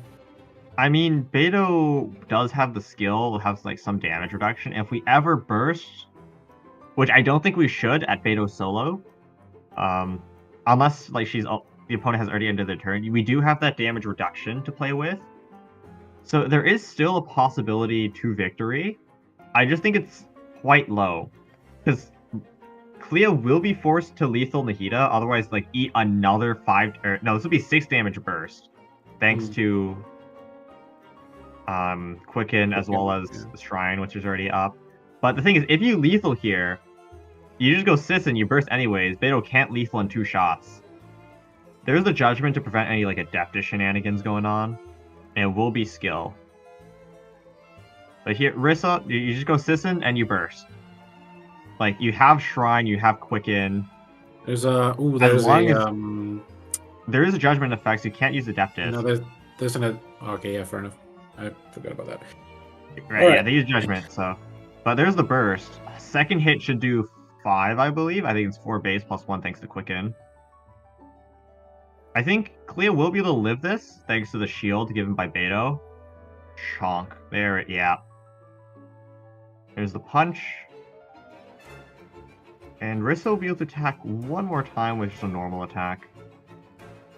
There's no Quicken left. I don't think there's no Quicken left, you're right. This is actually not completely unwinnable for Clea. I think like next turn, Beidou has the sustain as well thanks to shield, the Mushroom Pizza.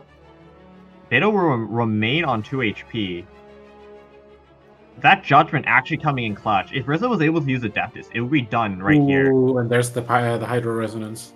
There's the Gilded as well, but coming a little bit late, we would have much rather had that sooner. Hydro Res will come in clutch though. Rissa could Sissa normal into burst, I think that would be enough damage to lethal. I think it's just a race against time. Can Rissa get Cicin Burst off before she dies to Beto? That's the question. Yeah, there is a Lotus. There is a Lotus, that's true. Can't see it. It's just... Lotus wouldn't change any breakpoints. Rissa would still be able to normal into Burst, even if they used it.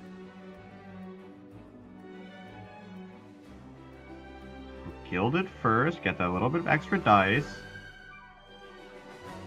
Yeah, for all that's worth. Yeah. Looking at Clea's deck, there isn't like a heavy strike or anything, so normal attacks will just do 3, 2 plus 1 follow-up. So we will be able to delay our defeat by 1 turn if we use this Lotus. And keep in mind that Cicin Burst will also generate shield proportional to how many Cicins she has up. I think it's 1 plus 1 for every Cicin. That will help Rissa in the sustained battle a little bit. Beto Burst is down though, that will be damage reduction for Clea. There's the follow-up. There's the Cicin Burst. There's the shield as well. And I don't believe Clea has enough damage now. I think this is over. That's follow-up attack from HP, Cicin. I think. It is 70 HP. The follow-up from Cicin should be able to do 3. Which would take out Beto, and even if it didn't, there's a summons to think of as well. Yeah. If Beto lives on 1, which isn't enough. Bonk. There it is. There's the follow-up attack as well, because Clea just used 3 action cards. And the first follow-up. GG's! The Cicin solo versus Beto. I did not think it was possible. I don't know. I'm starting to warm up to Cicin for sure. Is going to obviously be a more niche card than official, same as Yai was. But I think we have like a trio of officials now that work in different situations. Mm-hmm. I think Cicin, especially if you get talent, does have potential to work in some decks. It's just you kind of need to get that talent first, otherwise she's just strictly worse Yai in most situations. But like, Cicin in an anchor position is not half bad because you do have that shield, but she still only does 1 damage on normal attacks, and she doesn't even deal damage on skill. I think like the main reason Rissa was able to win that is because there just wasn't quite enough damage on Clea's side because they decided to go for Kokomi Burst instead of Beto, which I feel kind of griefed them a bit. Yeah, like especially at that point, like there were still 3 characters, so the Electro Charges would have actually been like massive. For sure. Like you had the full setup for it as well. You're just 1 energy away. Why didn't you go for it? Like 11 dice, 1 energy. Like I don't know. Yeah, right. You had it. And then if you wanted to go for the normal attack, you still had the option because you played the double woven anyways, right? You could have gone Beto first, and then went to Kokomi to normal attack, get the follow. You would have dealt more damage as well, and you still would have gone equivalent healing if you played Pizza too. I think that critical misplay on that big round is what really cost them. Alright. I guess that yeah, at this point we might. If we have no other games though, I think we can do bracket review for the first time. Oh, never mind. Apparently there is a game. Bracket review's gotta wait. Yeah. Round 3 is coming along quite well. We already have our first 3-0 player in Kiri. Ooh, that's cool. Out Mirai. That's cool. Will be one of our contenders for 5-0 today. Yeah, let me check what the other matches are. Like at that level. Sanami is playing Ursa France for 3-0, I think. I believe we saw Ursa France earlier. They were playing the Yelan deck, I believe. You already. There you go. Game incoming. Who do we have? What is Leah versus Kaido? Yeah, that is also a 3-0 matchup as far as I can tell. At least Kaido is 2-0. Leah is our fellow caster from the Cat's Tail Gathering. It's kind of cool that she's in the tournament right now. And I believe Kaito was top 8 for Prince Cup EU, if I remember correctly. Oh, cool. Like, it is kind of interesting how, like, global the TCG community has sort of become, where, like, everybody's playing in every region, pretty much. Yeah, the way scheduling works out. I would like to point out that Kaito's deck is actually a Hyper Magic deck. Despite not having any like great combo options, the reason it works is because Ajda strong, Rock Frog strong. Yeah, That's it is it. still funny, like, how Ace was, like, probably the most powerful card, or, like, not the most, but the most, like, sought-after card when 4.3 first dropped. And then sort of fell to the background, where, like, everybody still knew he was, like, massively powerful. It's just people figured out different combos, like Finale, that overshadowed him a bit. But the thing about Ajda is that he's simple. He's a Geo character, which means there isn't a lot of combo options with him, just based off the nature of his element. But he is massively damage efficient, and like his absorption mechanic as well lets you do so many things. And like in Hyper Magic especially, the combo is infuse skill into Geo skill to absorb, and then you get your burst to do 5. Right? Which like matches the damage output of most other Hyper Magic decks that use Bennett and whatnot. Which just like despite not having any combo fuel in that deck, they're still able to consistently OTK by just how much damage Rock Frog does. Yeah, I guess he's balanced around that. True. But yeah, we're having sort of a bit of a stally kind of deck here with the Unicorn and Dea, just sort of getting you all of the card draw and everything until you can maybe clean up with H-Die in the end game. On the other side, we have Neuvillette with sort of much more of a combo setup here. Yeah, this is Neuvillette Hyper Magic. You want to rush Ride and Burst, and then ideally have Bennett Talent and Burst with Double Jet setup turn 3. Oh, this is a little bit risky from Leah. If Kaito has Tandoris, it's a bit of a problem. There's the Jet. 0 stacks. Doesn't look like it, though. Usually in the Ajda Hyper Magic deck, it will actually be Seahorse Burst that gives you your Jet stacks, surprisingly enough. Because you typically don't want to burst on Dea, because, like, well, what do you do after you steal, right? You normal attack? That doesn't sound very good. And you want to preserve Ajda's HP as much as possible. And your opening start is Dea skill into Seahorse, right? So you already have 1 energy anyways. You want to skill after that as well, just to reapply Electro or do a second overload. So it will generally be Seahorse that procs it. Unfortunately, Jet 0 stacks won't go for it. Leah with the burst. Yeah, and then has just enough dice for Liven as well. Could also choose to Seed Box Yayoi if she wants to. Switch back to Seahorse. To eat up the extra damage from the Eye of Stormy Judgment.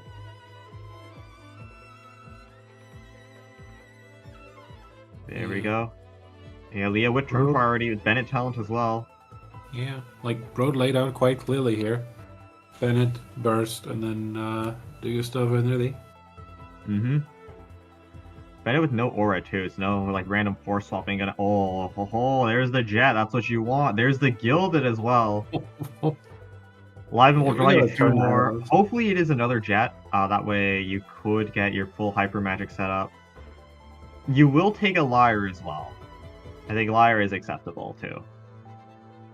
Oh, dice a little bit cringe, but Liven will fix that up.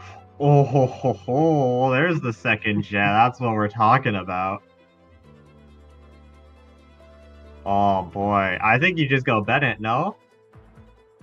Because like, if they go Dea, that's Dea gone. If they go Ajda, that's like some Pyropie. You can bait that with Neuv. And like, if they stay Seahorse or Burst, like, a free overload, you take those. Talent as well. We are sitting pretty today. Yeah. The Golden House 2. The Golden House 2 will allow Leah to play that Gilded for 0, and it will also give Leah fodder to replace with Jet. to get her more stacks. Yeah, and this will certainly a force to be reckoned with. Just staring down a Bennett Burst is always scary. I'm gonna see the quick swap here onto probably Leah is gonna sack her. Yeah, I think that is the best decision you could make. Like, Dea is by far the least useful unit on that team, especially like after. Oh, there's the liar. Okay, well, I think it's kind of Jover.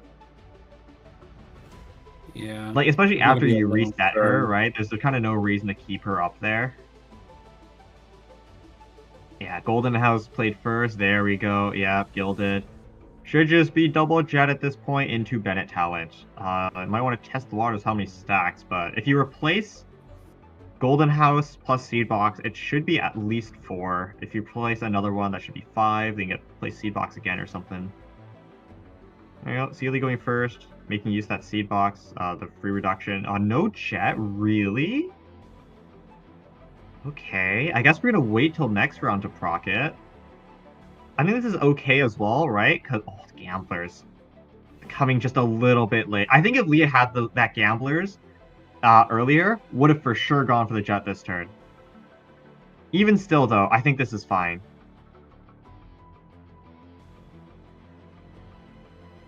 I think like skill into jet Gamblers is perfectly okay. You can play the other jet next turn as well. Sealy will proc. If they stay on Seahorse, it's a free overload as well. If they go Ajda, it's like a free Pyro app. Either way, I think you're happy if you're Leah. Yeah, like Kaido in a really tough spot right now. Really, choosing between not very great options. It does get the overload here onto Raiden.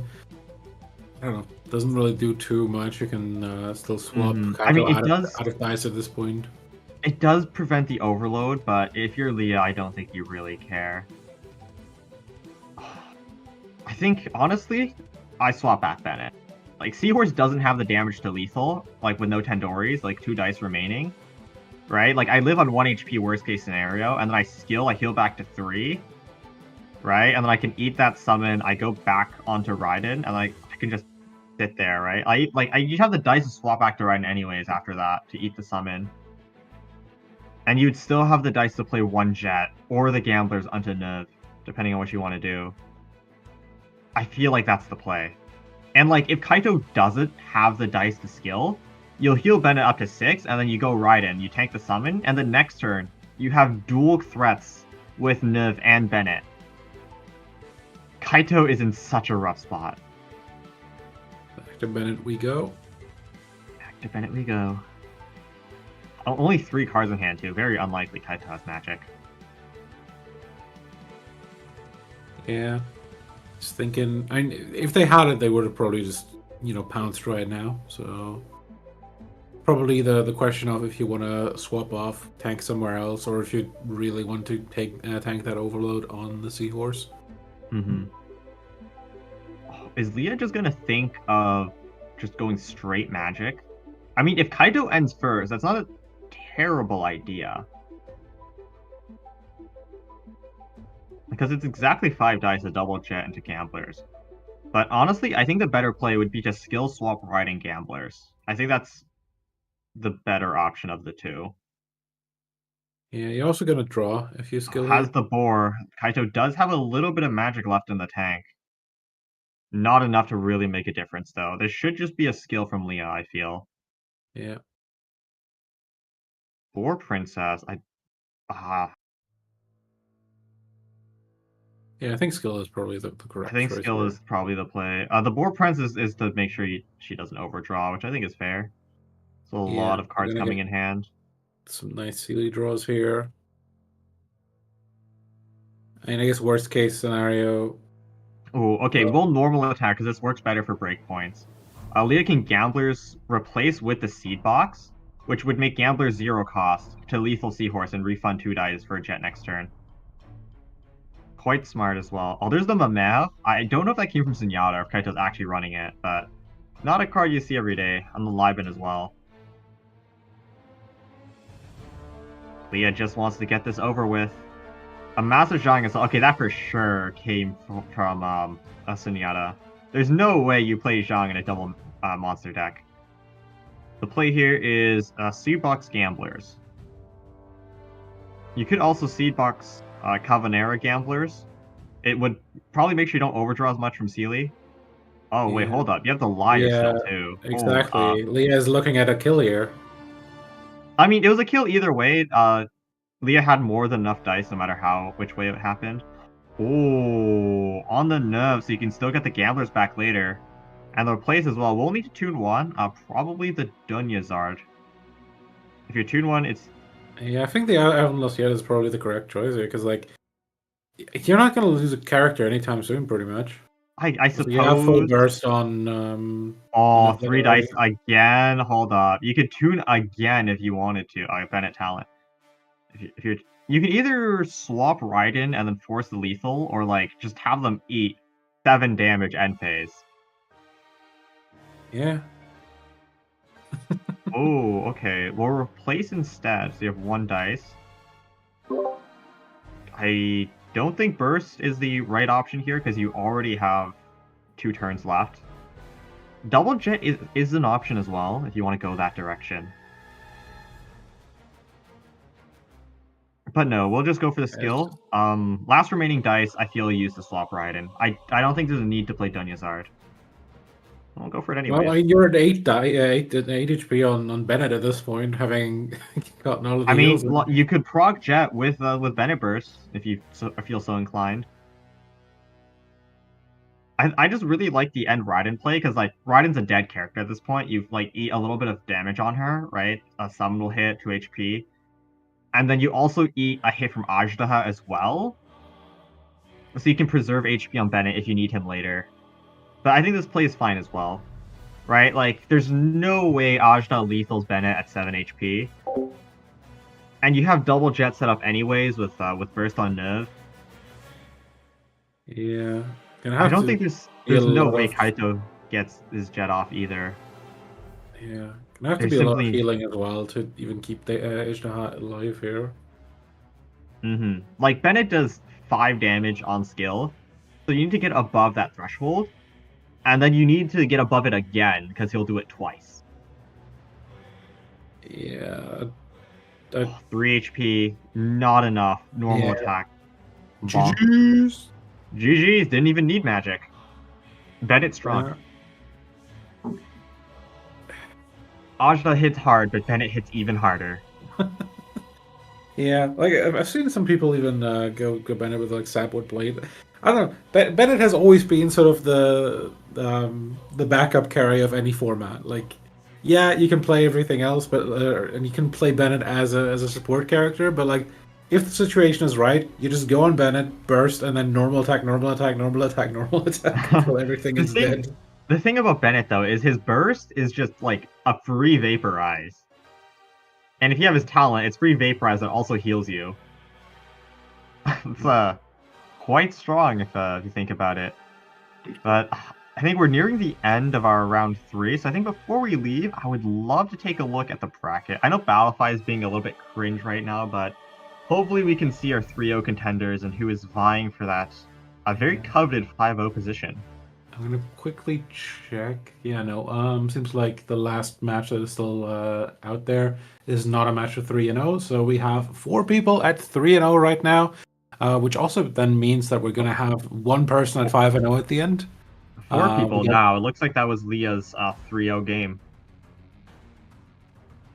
We have Shinamiya, Regulus, Kirimi, and Aether, which is Leah's in-game name. So congratulations to those 4.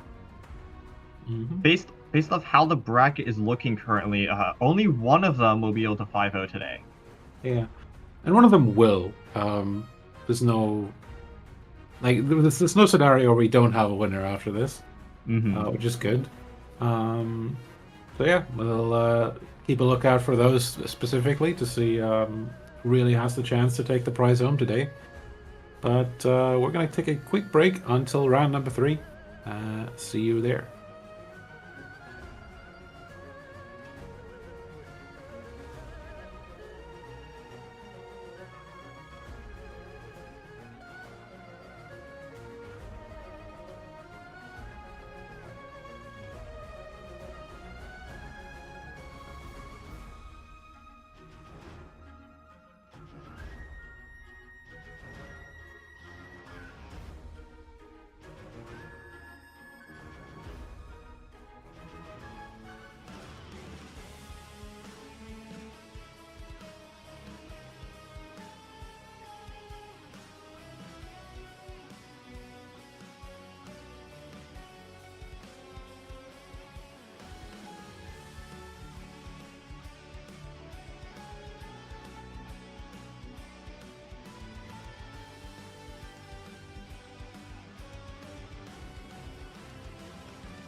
Round Oh, that's 4. round 4 indeed. Only one. Wait. Yes. Math works like that. Only one round after this one left before the tournament is over. Isn't that exciting? We'll It doesn't find our count as champion math. of. We'll find our champion of week 1. Yeah.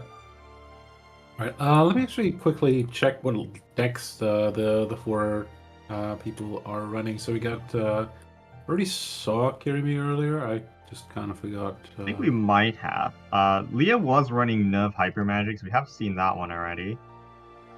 Kiri was Yelan Thundering Senora, so. Yelan OTK, right? That makes sense how they got 3-0. Yeah, it might be the new break glass in case of emergency. We got Aether. Am I blind? I am blind. I'm so blind.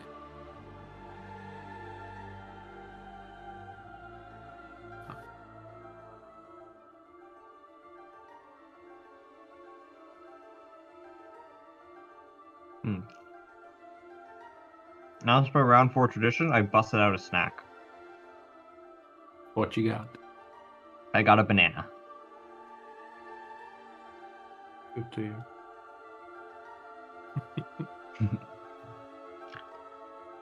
And Regulus is running. Ooh, Sayu Mona Eula. Oh, Sayu. Damn. Okay. We got running Nest.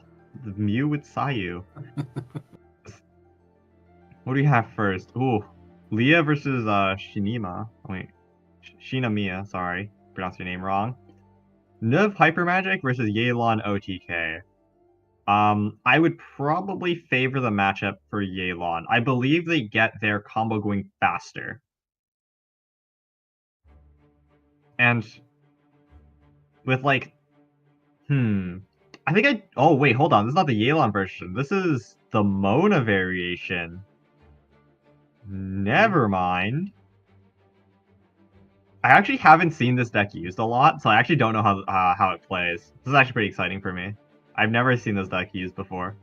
Yeah, like probably is going a bit slower, but I know it was quite popular in the Weibo Cup.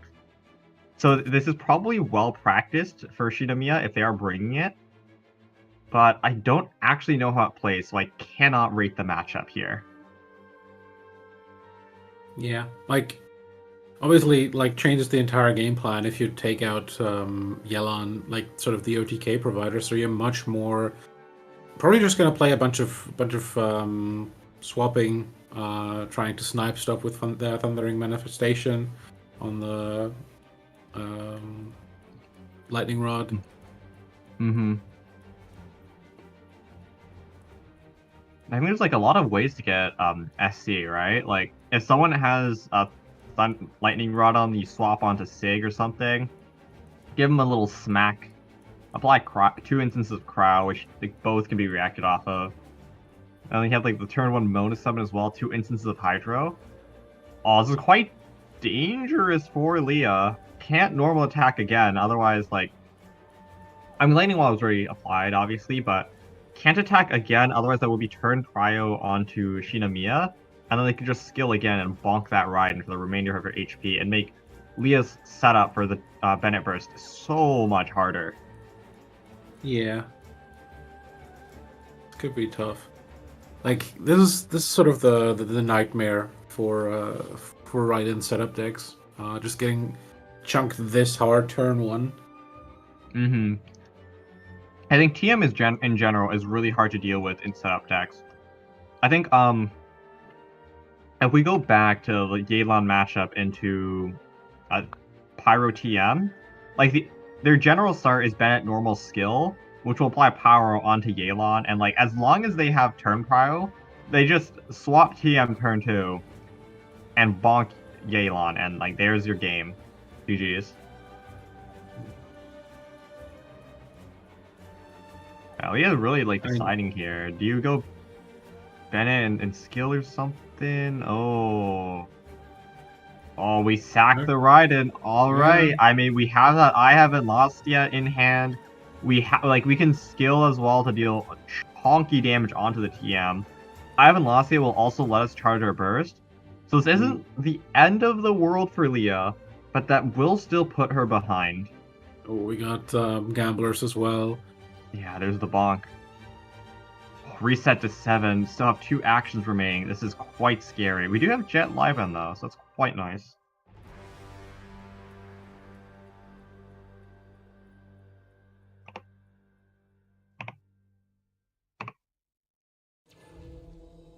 Don't have Ban and Talent either, so really want to see that soon. Who plays J Chamber? Recently buffed, obviously. Very interesting. Oh yes, it has.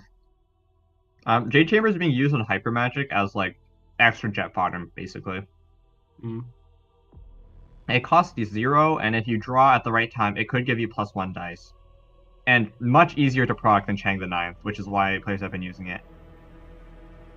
Steely to draw cards as well. Extra stack for Jet.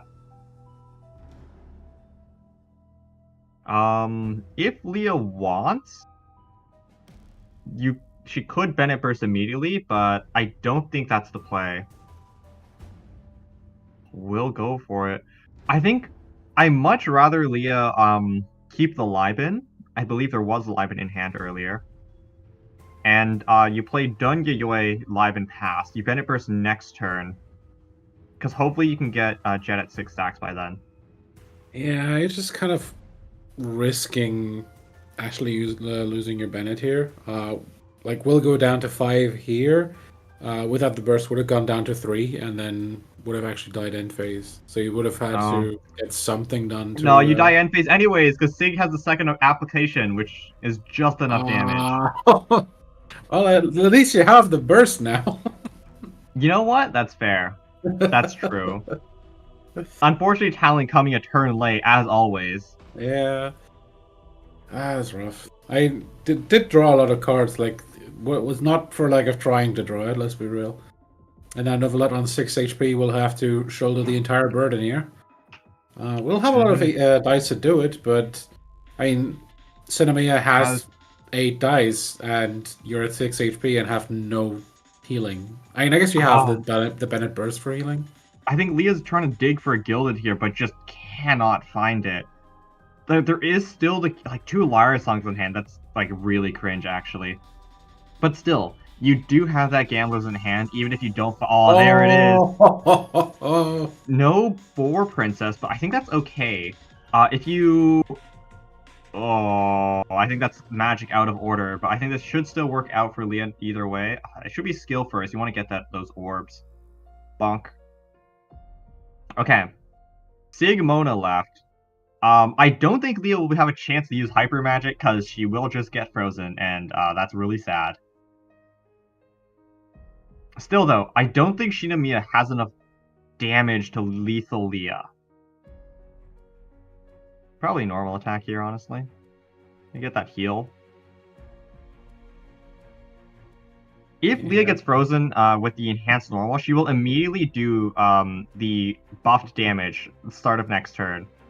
So I think that would be the correct play, and you would also heal to 9, making it much harder for Shinamiya to get that damage onto you. Does opt for the skill instead. I kind of understand why, but I think normal would have been the better play. Yeah, it's a bit more immediate damage.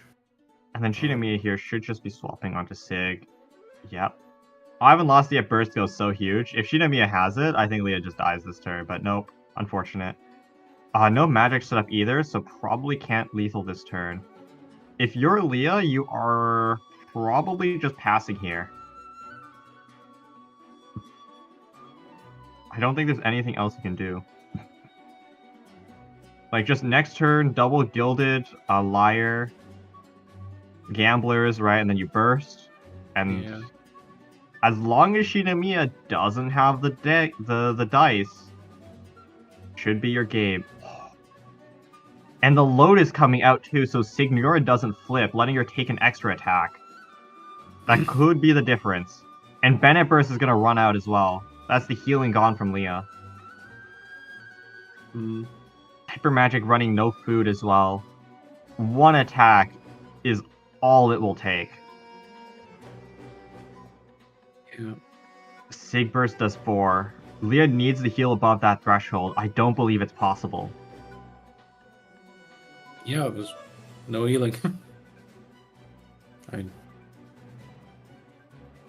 this point, you die to a normal attack. Obviously, you're gonna gain some health back here, but not much. The early pressure from that Thunder Manifestation on Shinamiya's side was just too much to deal with. Yeah. Like, it just hampered Leah's setup one too many times. Without the right and burst, you're just always a tiny bit too late. You have to rush the Bennett burst out the door before Bennett dies. You had to, do a bunch of stuff that you probably wouldn't have wanted to do otherwise. But and the you just freeze couldn't as play it as well, slow like, as you wanted to. and just having barely enough dice to freeze Leah, out with Bennett burst wearing off, like with full magic engine in hand, prevented Leah from having that big pop-off turn that she really wanted before it was too late. Great job by Shinamiya, just constantly pressuring Leah in the early game with Thunder Manifestation and like all the applications. Look, we get it. You have 600 dice. Can we get to the point?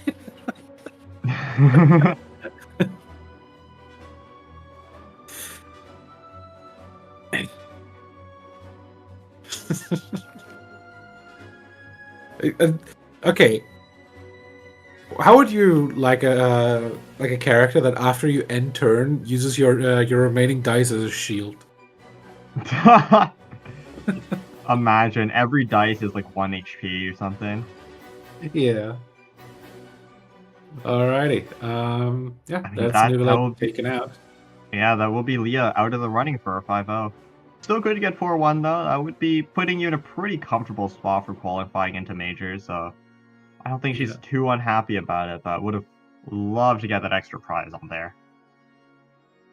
At that point, we'll just need one more 4-1 at some point. Has 3 more tournaments to do it. Yeah, pretty nice stuff. I mean, we do have one more 4-0 battle going on in the background, so it'd be lovely if I can see how they're doing. But if not, more games, more games. I'll take any dosing of gameplay. We did have Kiri on stream before, but I'm not entirely sure if that was their perspective or somebody else's perspective. Yeah, I guess that's confirmed. We're probably not going to see the other match, but there's more matches to come at some point. Yeah, I'm sure we'll see it in the finals. Get some spectating going on if none of them are streaming. Hopefully we do have some more games going on in the background though, but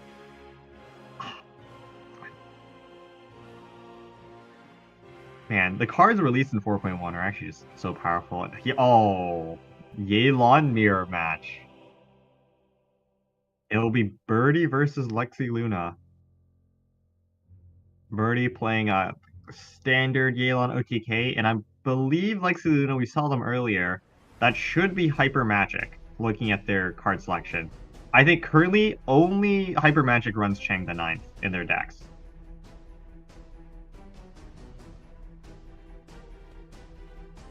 It will be the Yelan Burst Rush for Birdie. Just normal attacking 3 times. Unfortunately, didn't draw Hydro from Mao. Will be forced to tune one of his cards, making the best of a bad situation. Couldn't have gone for the extra greed strat early. Didn't have the Hydro dice for that. What do we tune here, though? I think probably the Lotus, if I'm honest. Too much damage on the other side. Lotus might not have made a difference. We'll tune the Covenant instead. Okay. I kind of understand it. You're playing Magic. There's no need for the extra dice, and Covenant is more conditional than the other cards. So I get it. And, the Flowing Rings coming a little bit late. We just finished our normal attacks. Birdie not happy with that one. Yeah.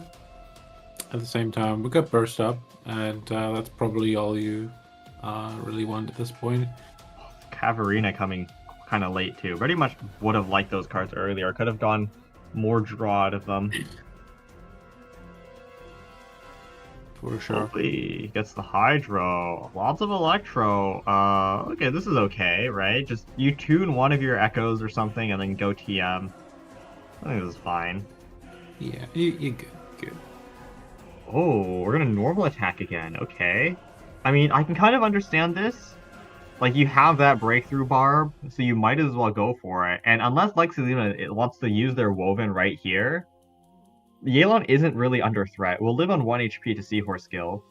Although Lexi Luna could have Fast Swap too, which would kind of grief Birdie as well. Yeah, but seemingly we're just gonna survive on 1 HP here and get the burst off. It's a risky play, but it does pay off in terms of like card draw for sure. Oh, and we're gonna go TM here instead of bursting on Yelan.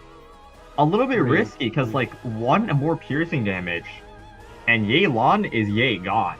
Yeah, I mean you do have a quick swap, so at least you got that. To maybe guarantee it later. Gets a huge chunk on the Seahorse as well. One dice remaining.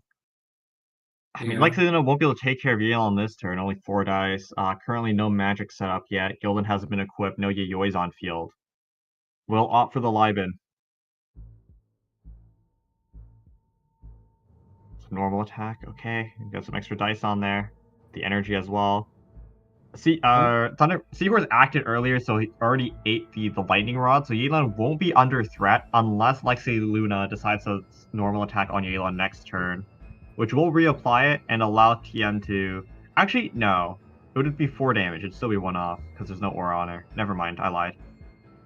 Yeah. It will be I feel like right now, Birdie is in a situation where, yes, you might want to get Yelan's burst off, but honestly, if you're just gonna go 2v2 Senora Manifestation versus Seahorse and Lenny, you're probably just gonna win that either way. Seahorse swap. I think what Lexi Luna is anticipating is like it forces Birdie to lethal, kill the 1 HP Seahorse with TM, waste some dice, because like you can't swap Yelan to burst because just kills, and you kind of don't want to go Sig this early either. So you just force Birdie to waste this dice, but little does Lexi Luna know, Birdie has a leave it to me.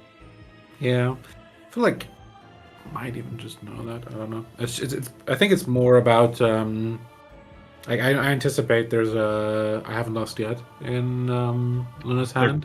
There could be as well, but I think either way though, if you're Birdie, you go for this Elon burst.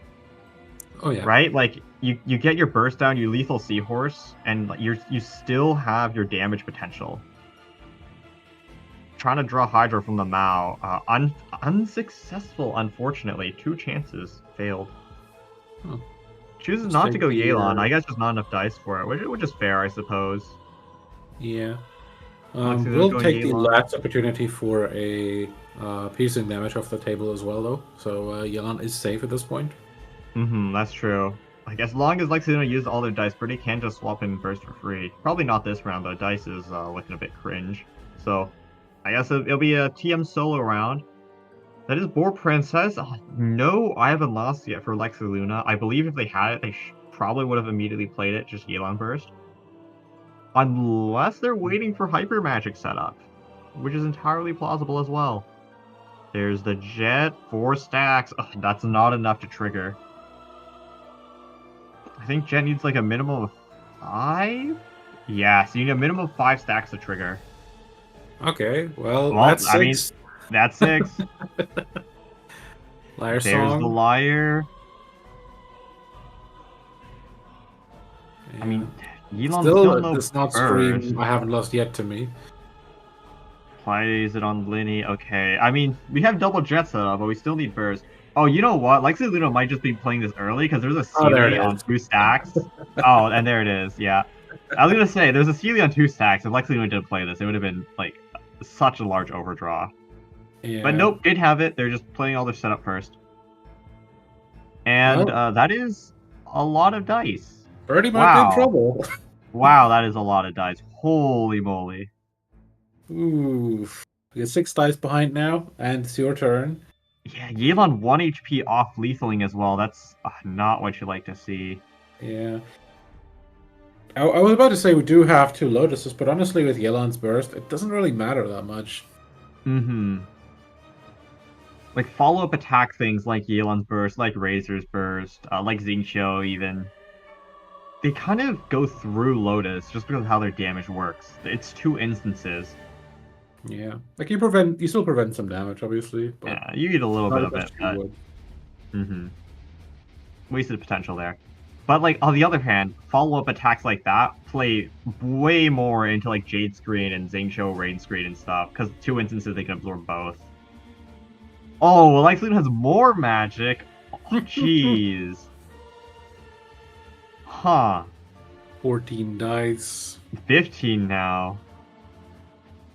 Hmm. Yeah, it's just gonna force Birdie to take out Yelan here. I mean, Fast Swap Burst would take out Yelan, would give Birdie Yelan Burst, and it would also give a free SC as well.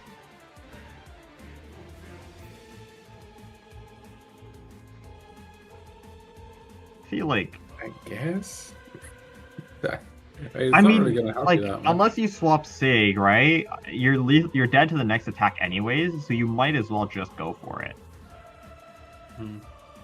Unless we do want to go Sig, I mean, that is an option. If we Sig, we can, like, normal? No, but then it has to be normal skill. And then we would need to end first as well. And then we could do Fast Swap Freeze next turn onto Linny. Actually, that's looking pretty good. The only...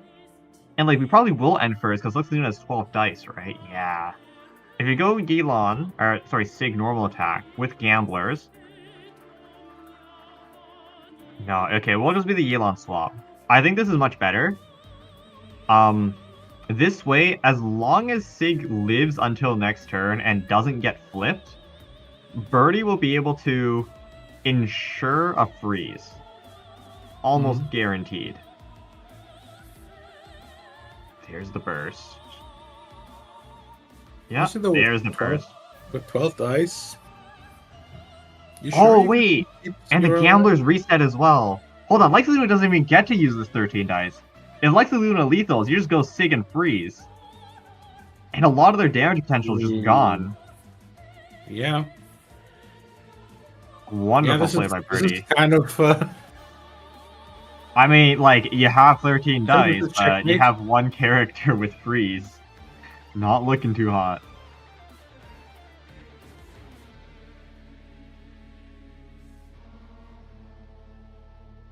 This is, yeah, this probably is checkmate.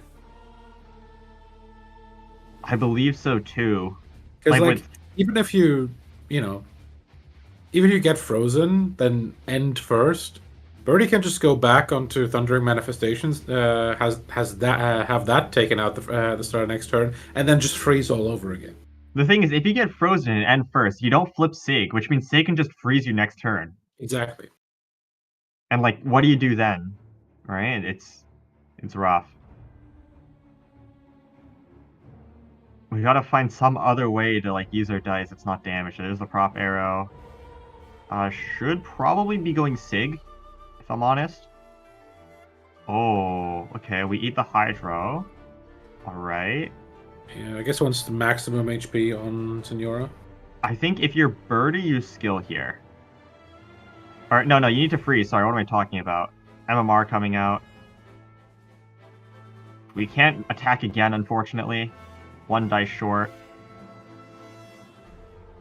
But there's the freeze.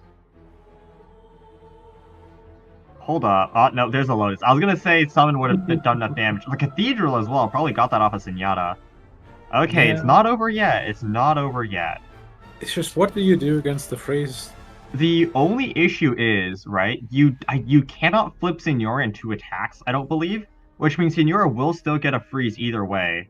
And even if you did, if you flip her, she now does 5 damage on normals, which is the exact HP Cathedral heals you to. Haha, this is not looking too good. I mean, the only saving grace, though, is that, ironically, that summon works against Birdie's game plan. Because now Sig needs to attack twice to freeze. because you need to clear that Electro Aura first. Yeah.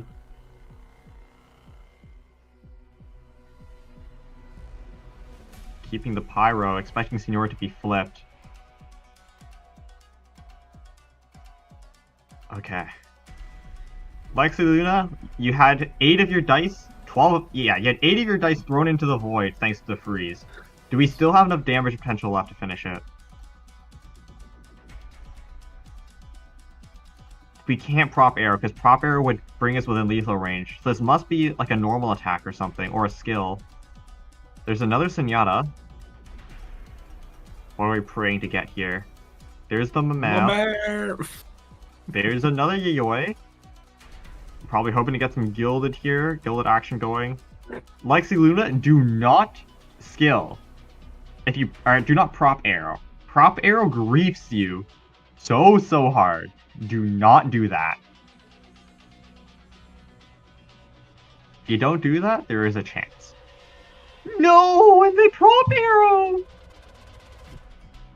No. Oh wait, no self piercing? Huh. I didn't know there's an HP threshold on that. I guess I haven't read Lenny. The more you know. Yeah. Still though, that's a Lotus on Birdie's side.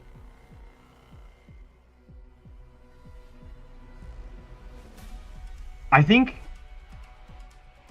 Senora still gets flipped here into her Pyro form, but I don't think it matters. No more freeze left for Birdie, but I don't think there's a way like Senora gets above lethal threshold. Yeah, and they know it as well. Turn. The thing is, if you flip Senora, she down to 6 damage on her burst, plus 2 from the Vaporize. So it was always losing in this situation. Yeah. It's not quite enough. Ah, and the magic as well. Just to show off a little bit. 9 dice. The burst coming out. Yeah, show up the magician. Bonk. And that's GG. Yeah, that is GG's for Birdie. I mean, Birdie with the freeze at the 11th hour to deny Lexi Luna their hyper magic setup. That puts Birdie at 2-2, so one more to at least have something countable towards major qualification. Yeah, if you get 3-2, you only need to 5-0, right? Like, yeah, soft, easy, easy. It's not that it cannot be that difficult.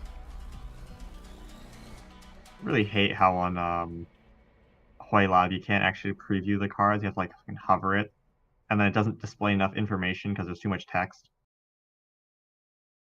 Oh, yes. I don't like Hoyle's website.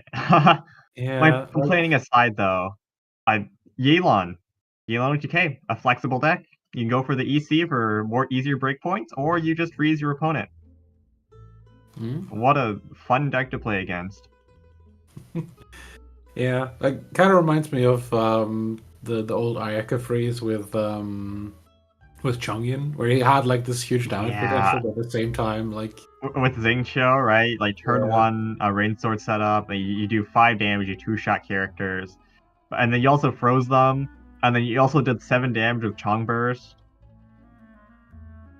Yeah, like it is really funny to me how like people every so often just forget how good Chongyun is and then rediscover him somehow. Yeah, rediscover some sort of combo.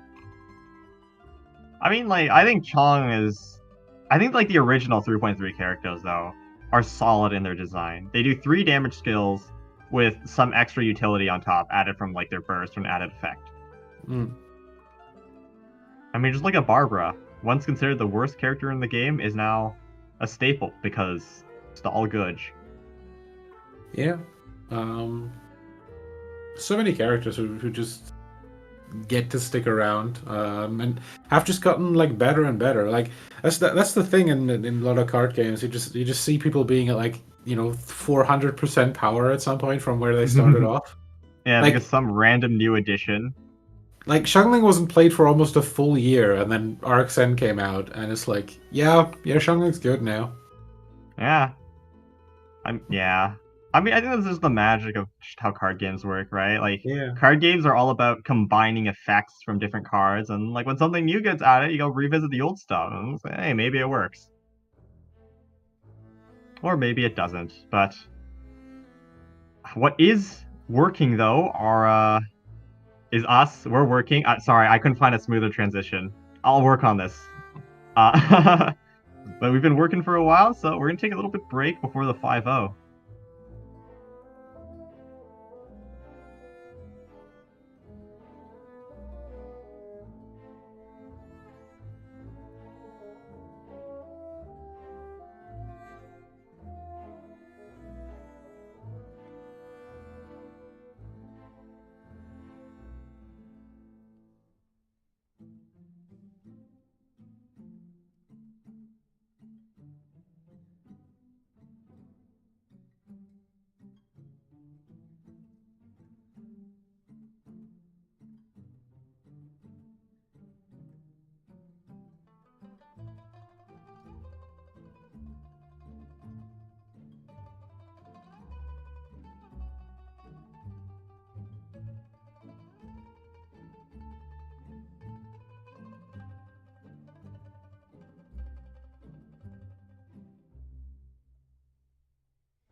Oh, and we're back. Right about to hop into our final match between Shamia and Kirimi. Yeah, for all the marbles, 5-0, or well, going home without a prize at least, but maybe with some major qualification. Yeah, we saw Cinemia last round with the Senora Yelan OTK, and I forget what Kirimi's playing. I'm sure we'll find out in short order. Yeah, Oh, they're in. They're in. they've jumped in. No! No! Okay, Nah, okay. fine, The other person left me. okay. Okay, we got a mirror! Well, It's not fine, it's quite. We got fine. Yelan versus Mona. Senora Thundering. Yeah. And I think that's Fluff on the side of Kirimi. It is, with the egg as well, okay.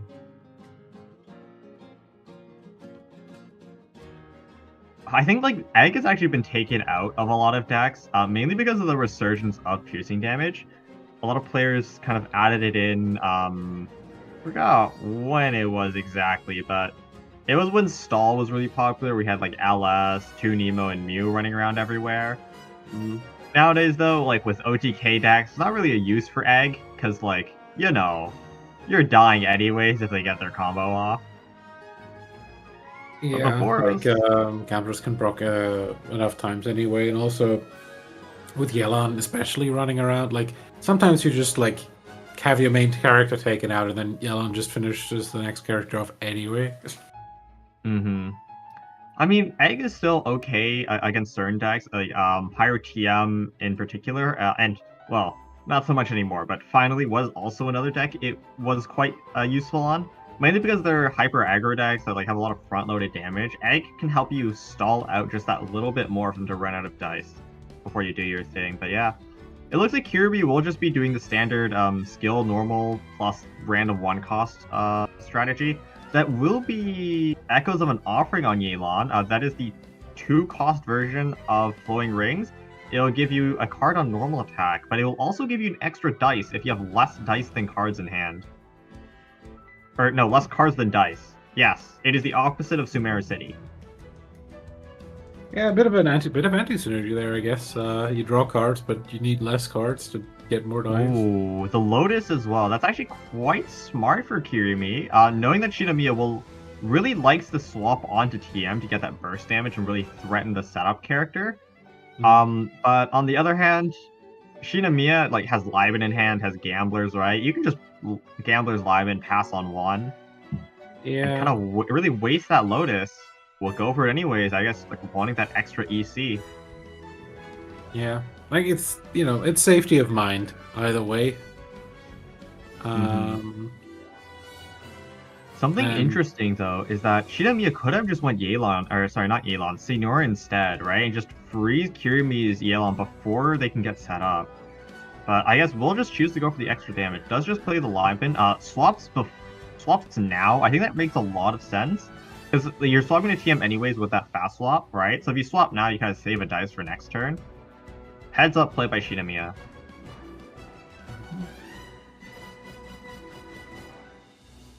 That's not the greatest dice, but I guess we'll have a roll left. I was gonna quickly check. Oh, we got 2 Liar songs there already, but no Gilded Dreams yet, so gonna have to wait for that. Do have enough dice for a burst here. Not for both. So do have an SC. Oh wait, there's the Gilded actually. I did miss that.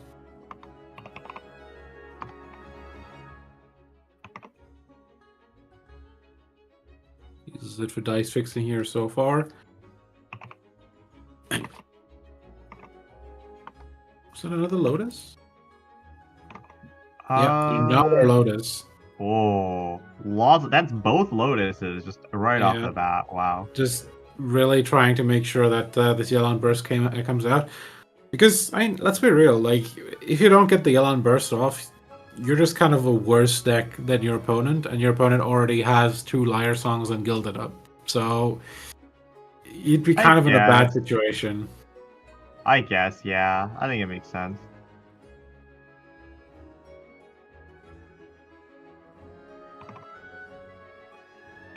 I mean, like, as long as you get this Yelan burst anyways, right? Like, it's you're going huge no matter what. I don't think the extra damage reduction on TM or Signor would really make a difference. Mm. Still, though, I think you much rather would have liked to keep that defensive option in your hand until later. Oh, there's a Tandori. That's quite threatening. Yeah. Replacing the artifact for the Cavarina. Expecting Shinamiya to just, like, fast swap and bonk. Very unlikely that Shinamiya still has, like, a Liven in hand to play around that. Even if you did have a Liven in hand, though, you probably don't want to end now, because Kirimi is set up to sweep. What was Mona's skill again? I think that makes sense, right? That Lotus would have eaten the majority of TM's damage, so you just set up a Hydra app again and build towards Mona Burst. Yeah. We still have one Lyra song left, so if we wanted to... Actually, is this once per turn? It's not once per turn. So yeah, we can still... Oh, there's the Liar, yes. And we can bore Gamblers as well, off in hand, although I don't think Shinamiya will be playing that. If we guild it, that brings up... Actually, no, we can still do that. And then bore Gamblers as well, which will reset us. Actually, no, I don't think you Gamblers. Because bore Gambler... Oh, we are going for it. I suppose it's back to the 3 dice. If we skill here, we refund to 2, we're still 1 dice off, so maybe we should have just kept the Gilded on there. That way we could have had 1 extra draw in hand. I don't believe Shinamiya has any other magic in hand to get more dice, because that is Fluff plus 2 food. I think that's a misplay from Shinamiya. We should have kept the Boar and the Gamblers for later, and just gone the extra card from Gilded. Like, we used a lot of cards here to essentially take out Yelan, who already bursted. Are one of those cards NSC? Because they're 0 cost. No, it's Tandori and Lotus. No, Kirimi. Oh, that is NSC. Yeah, 0 cost food. What else would it be? Yeah, there it is. Bonk.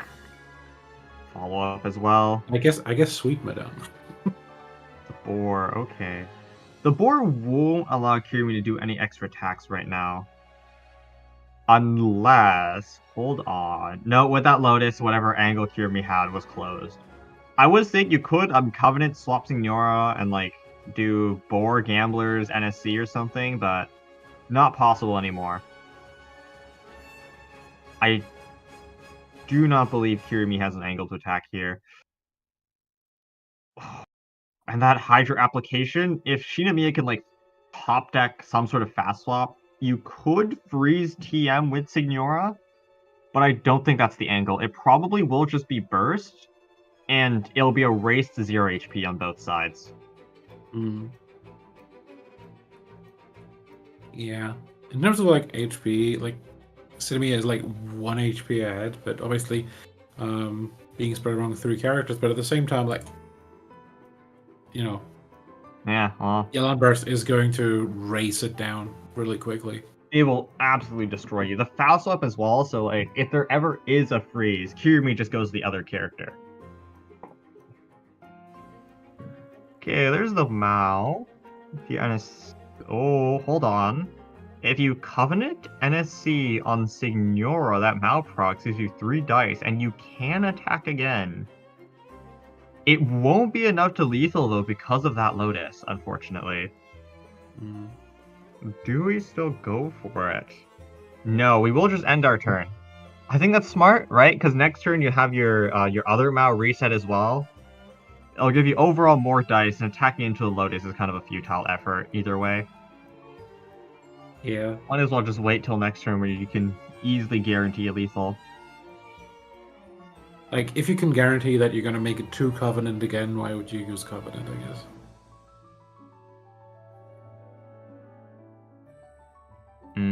Lots of Hydra dice. Lots of Hydra dice on Shinamiya's side. Thunder Manifestation is in such a threatening place right now. You can't swap back to Mona either to eat damage because she is on 4 HP. That'd just be lethal as well.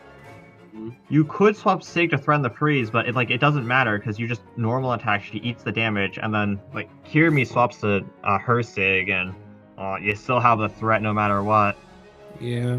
The one thing I would have maybe thought could bring Shinamiya back into this game would be, and I haven't lost yet, Let the Thundering Manifestation get taken out and then burst on Mona, but it's not. It will just be a swap. Kirimi, what do you do here? Do you just like NSC normal and like accept the fact that TM will get frozen?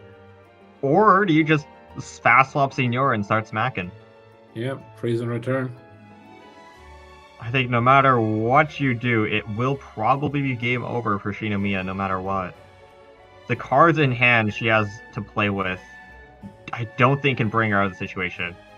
And Kirimi will go for the Unga Bunga angle, is rewarded too with an MMR.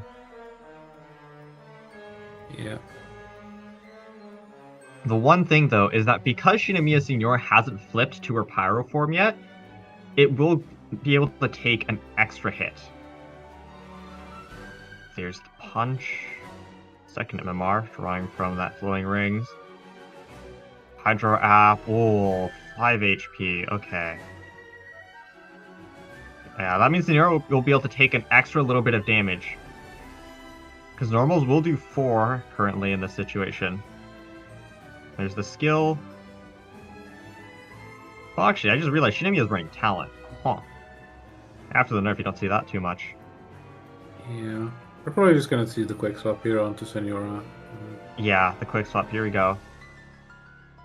I don't think the quick swap was strictly necessary, but I mean, you have the cards, you have the dice, you have the setup. Go for it, right? Who's going to stop you? That's the Flowing Rings. I think Kirimi probably hoping that was a gilded. It was not. Still, though, we could MMR. We can Boar Princess, like double equip as well. I don't need to do it now though, because currently no character is within threat of lethal. Might as well just save that. The draw. Oh, there's a Seed Dispensary. 1 HP Sig. Unfortunately, won't flip here, so it will eat the entirety of Kirimi's next attack. If Shinomiya decides to Lotus, it will just eat 2 attacks as well, which would do quite a great job of narrowing down how much dice Kirimi has to play with Fast Swap. Okay. I am assuming this is going to go to TM just to squeeze out the extra bit damage? No, it will be Mona. Didn't have enough cards to tune for that. There it is. There's a skill. There should be the Gamblers coming in now. Mona's exactly 4 HP. It should be a free reset for Kirimi. Yeah. And after that, it gets tough. Poor Princess, here it is. I think we're pretty much looking at the end of the road here for Shinomiya. Yep, I don't believe Shinomiya has any more room to run. No dice left in hand, can't play that Lotus. Oh, hold up. We could have played the Cavarina on extra dice. Not sure why we didn't do that. There's the Mona down, that's the reset. Signora. Should just be an MMR infused normal attack. Shinomiya, no dice to play with. Should just be normal attack. 1 to flip her to her Pyro form, and then 1 to finish her off. Yeah. And then Burst would be more than enough to seal the deal. Well, you wouldn't have the dice. There's only 1 Minty stack left. But you do have Gambler, 3 dice remaining as well. Let's put you back to 5. Alright, Yelan follow-up. Right, there's yeah, you get the Yelan follow-up. Gambler's We're back to 5 dice. Alright. Well, Burst will seal the deal. We replaced a little bit extra magic. Alright, and there's the Burst. GG's! Kirimi will be your 5-0 for NA Week 1. I think Shinomiya did pretty good job at keeping it kind of close in the beginning. I think the issue, though, is that unlike in her game with Leah, Shinomiya wasn't able to threaten that setup, right? Kirimi drew double Lotus rounds 1 and 2 thanks to Yelan's skill and Flowing Rings, which put a dent in how much Thunder Manifestation was able to deal damage. It did such a good job at cushioning the blows that Kirimi would have taken otherwise.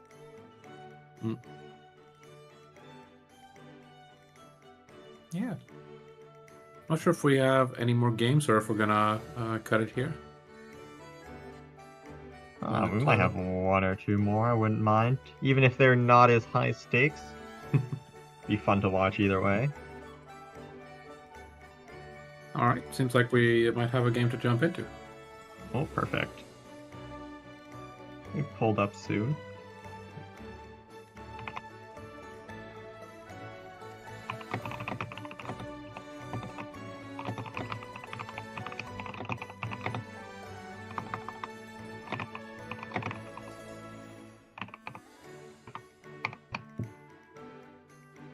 Well, we pulled up momentarily. Be patient for a little while longer.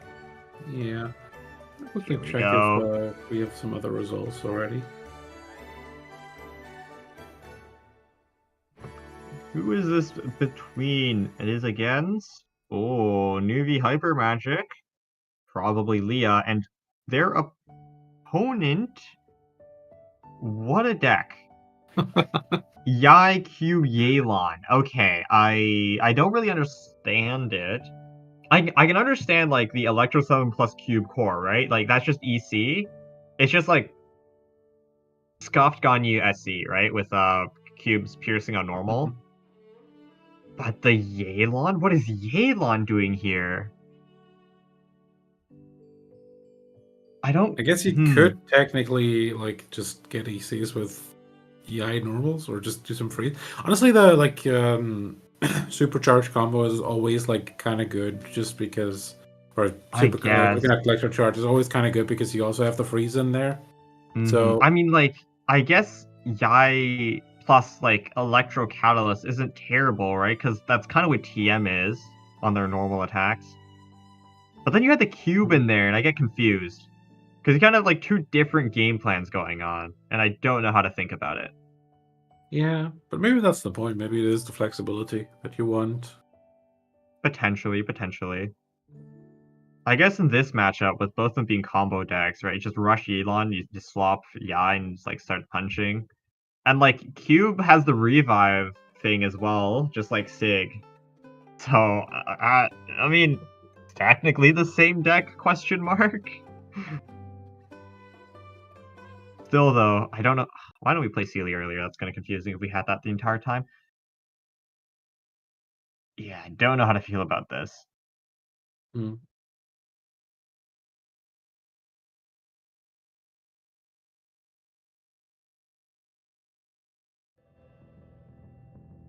Yep, Yellow burst almost up at this point. Raiden is ready to burst at this point. That is true. We'll need one more dice.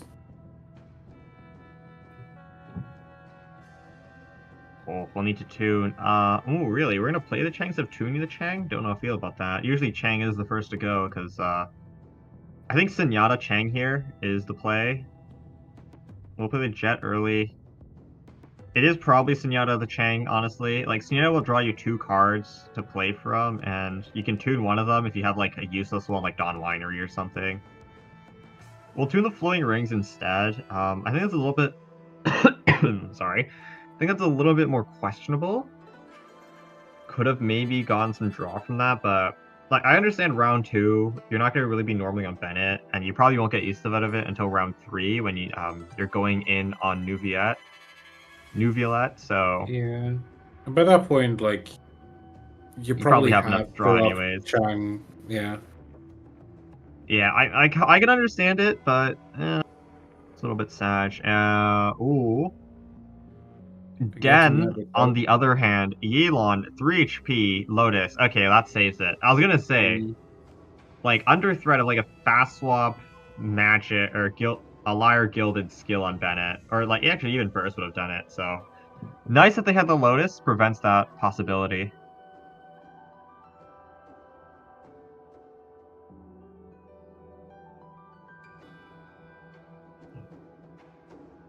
I think Leah with 3 dice though can't really swap to Bennett. It probably is just some type of ramp here. Yeah, there's the AUA. I think we're gonna if we're Senyata, we're gonna Senyata the Chang. Swap Bennett is a fine play as well, because you will end first, and then if you burst, you get like a free overload from the eye. Yeah. The other thing is as well, you keep Raiden as a fodder for later, because right now, like, you're not really gaining anything. Ooh, 2 dead cards. That's what I'm talking about. Oh, we're gonna fast swap as well. This way we maintain turn priority. Okay, I like it. And skill is just 1 off. Are we going for it anyways? Oh, we're going for it anyways. Okay. Wait! No, we have double Liar in hand. Hold up. What Den would want to do is swap back onto Yelan. Actually, nope, never mind. Leah doesn't have the dice. If Leah wants to do it, it needs to Liar now. Otherwise, there's no dice to play with. Because Liar would reduce the cost of Gilded to 1. If Leah wants to threaten it, we need to do it now, because after skill, it's 0 dice. No other artifacts in hand. We can't bore for an extra Omni. If we had that flowing rings and tuned the Liu instead we got from that Senyata, Leah would have a surprise lethal onto Yelan. Just doesn't have it, unfortunately. There's the skill. If Den plays this smart, should be wise to the potential threat of a second Liar.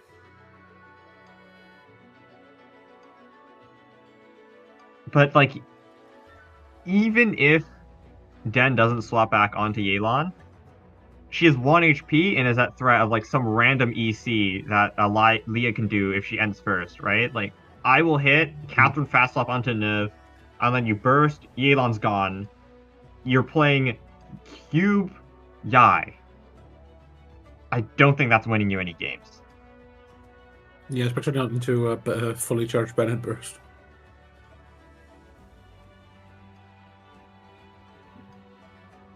Yeah. Yeah, What's tough the spot. what's the player? Obviously, there is no fast swap yet on the other side, so there's still a possibility that Den is able to wiggle himself out of this one, but Mm-hmm.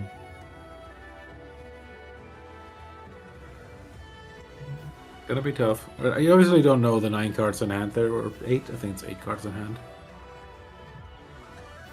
I am bad at counting. I think it's just 7. Don't worry. Anyway, Counting it's a is lot of hard. cards. Timer running out. Okay, tuning 1. There's probably just skill here, I believe. Yep. Okay. Alright, we're just gonna pass. Alright. Yeah, then we can just Bennett first and, like, everything's chill. There. Oh. Oh. Okay. That's actually kind of a smart play by Den. This makes it so Leah either goes for the Bennett burst or goes to Neuv and you delay that Bennett burst by a little bit. If we overload, that's like a free Yelan burst for Den. What do we do here? Yeah, we'll just go Neuv. Jet 1 stack off. If we just replace, it's okay. If we just Liar Gilded, replace the Yayoi, or just Jet, replace the Liu. There it is, yep. Should place the Jet? No, Leah! Why didn't we Jet? Jet's not gonna give you dice because she's 1 stack off. No. That might be the game ender. I mean, you say I mean, that, but I think it's not it's over yet, in a right? commanding position here either way. You can still just go Bennett, and then you burst, and like everything is okay, but still. Mm. I think if you just got that Jet to proc, you wouldn't even need it. You can just start smacking on Neuv, and you can win this turn.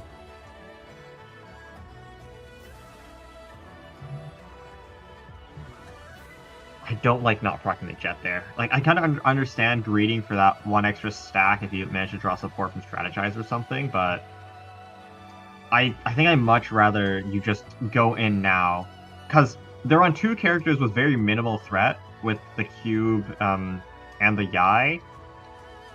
And even if Neuv dies, right, you apply double Hydra onto both characters for Bennett to vape next turn. And Cube will very likely be at like 1 HP or something without revive. So it shouldn't have mattered. Sorry about that.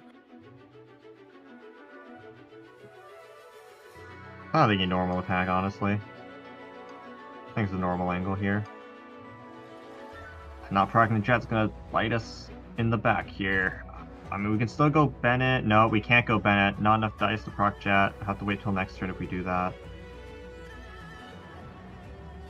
I think the play is just a normal here. If Cube stays, that's the revive gone. And if we go to Yai, she eats quite a bit of damage. And then we could Vapor next turn with Bennett Burst. I think since you've gone Neuv, you have to go normal. That's a free EC. Don't quite like that. 2 piercing onto everyone is quite a lot to ask.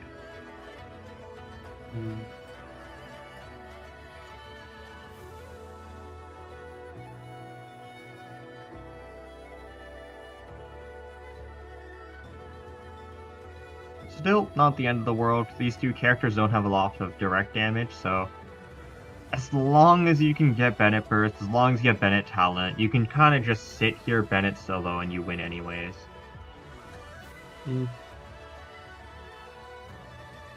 Yeah, still don't have Bennett Talent to be fair. But... True. Good draw though, you never know. Double seed dispensary, what are we cooking here? Surely it's just normal attack. I'm not sure what we're waiting for. You have like some sort of food to normal burst? There's a Mao there, an NSC would be pretty nice here. Or like even a hash brown, I guess. Lotus is a little...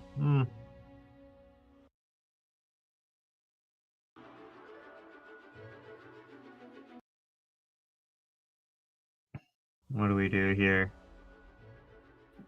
See, I feel like sometimes the games are the most tense when one player is clearly ahead because one player is desperately trying to find some way back into the game, and one player is desperately trying to not make the one mistake that would cost them the game.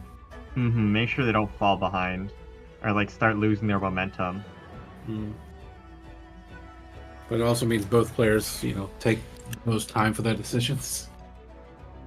Yeah, a lot of things to consider. Especially on Leah's side here, though. Like, do you Bennett Burst now, or would you rather just skill and have Cube lose that revive? Oh, there is the NSC. It will be just normal into burst. Alternatively, we could also just end first. We play the jet, we pass our turn, and then we'll just go in next round. The thing is, do we live the burst if we do that? Is the question. If you're Leah, though, if you just Bennett Burst, that will be the revive down from Cube. Thanks to the Eye of Stormy Judgment. The only issue is we cannot burst and also proc jet, because we did not do that earlier.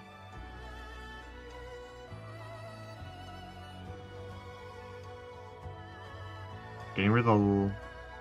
Okay. 5 stacks now. This will proc to give us 3 dice to follow up on. Burst coming out.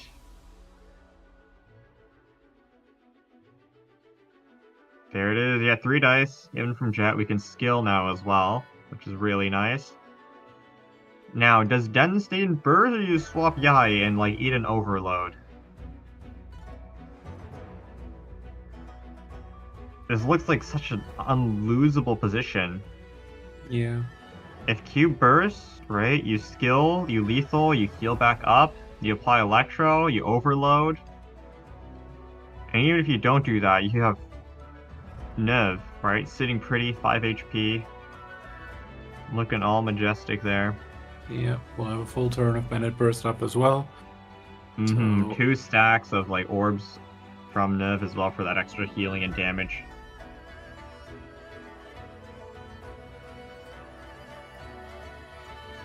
How do you come back if you are Den?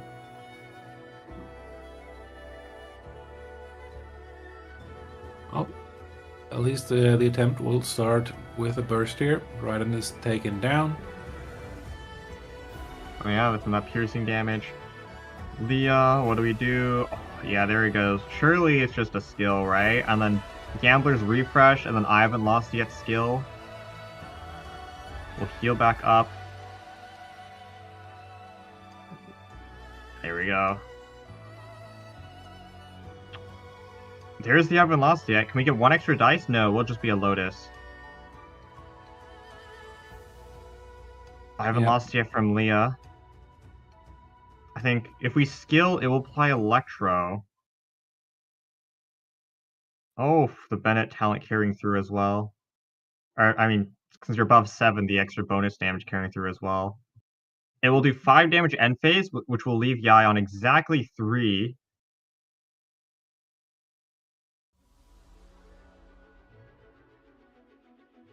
After damage calcs, we're going to take 1 EC. Oh, Nev on 2. Looking really scary now. The initial hit of... Oh, talent coming in late once again. The initial hit of Yai will do 4, so Bennett should live on 1, unless there's like a Adeptus or some type of weapon. Yeah. Which will allow Bennett to hit again and heal. And take the You second... could even talent card burst at that point. That's true.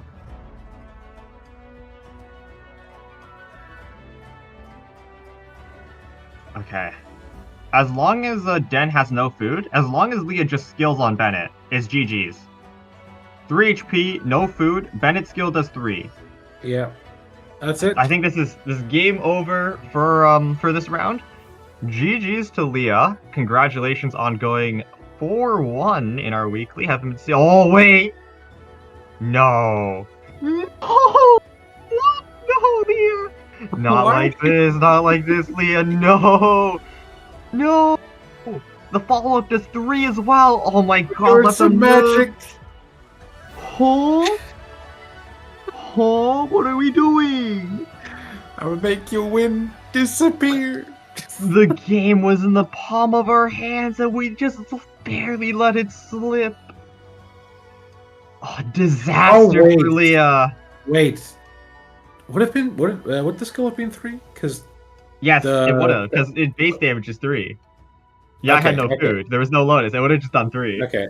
I forgot if Bennett's talent was Bennett's he was 2 or 3, because otherwise he didn't have a. Yeah. Bennett is a 3 damage skiller. That's absolute disaster from Leah. Oh no. We had the game in our grasp. Oh my god. Well. Sage. Well, I will put Den at 4-1. That would indeed, yes. I mean, I think that's all our games today too. Leaving it on that one is quite something.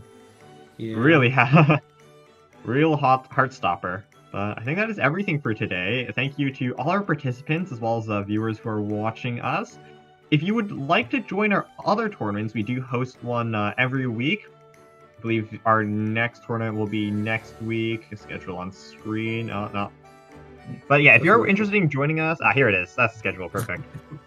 If you're interested in joining us, we will have our first tournament at March 22nd, 8 p.m. GST for Asia, March 23rd, 4 p.m. EDT for NA, and EU will be on March 24th, 6 p.m. CET. So if you're feeling up for some competition, up for some challenge, feel free to join in next week for our competitions.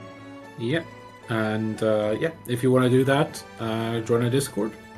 Come over. We're hosting the tournaments there. That's discord.gg/ I think Invokation is the current one. Yes, it is. No, GITCG. Of course, you're already on YouTube or Twitch watching us, so do give us a follow or subscription there. And hope you're having a good time, and we'll see you around. And if you're interested in learning some new decks like the ones you've seen on screen, you can go visit our friends at KQM. They have guides for your favorite Genshin characters and more. They generally focus on the main game, though, for their guides, but they do have a website set up where we write guides for popular TCG decks. So feel free to check that out if you are interested in learning. Yep. Well, thank you for watching, and we'll see you next week.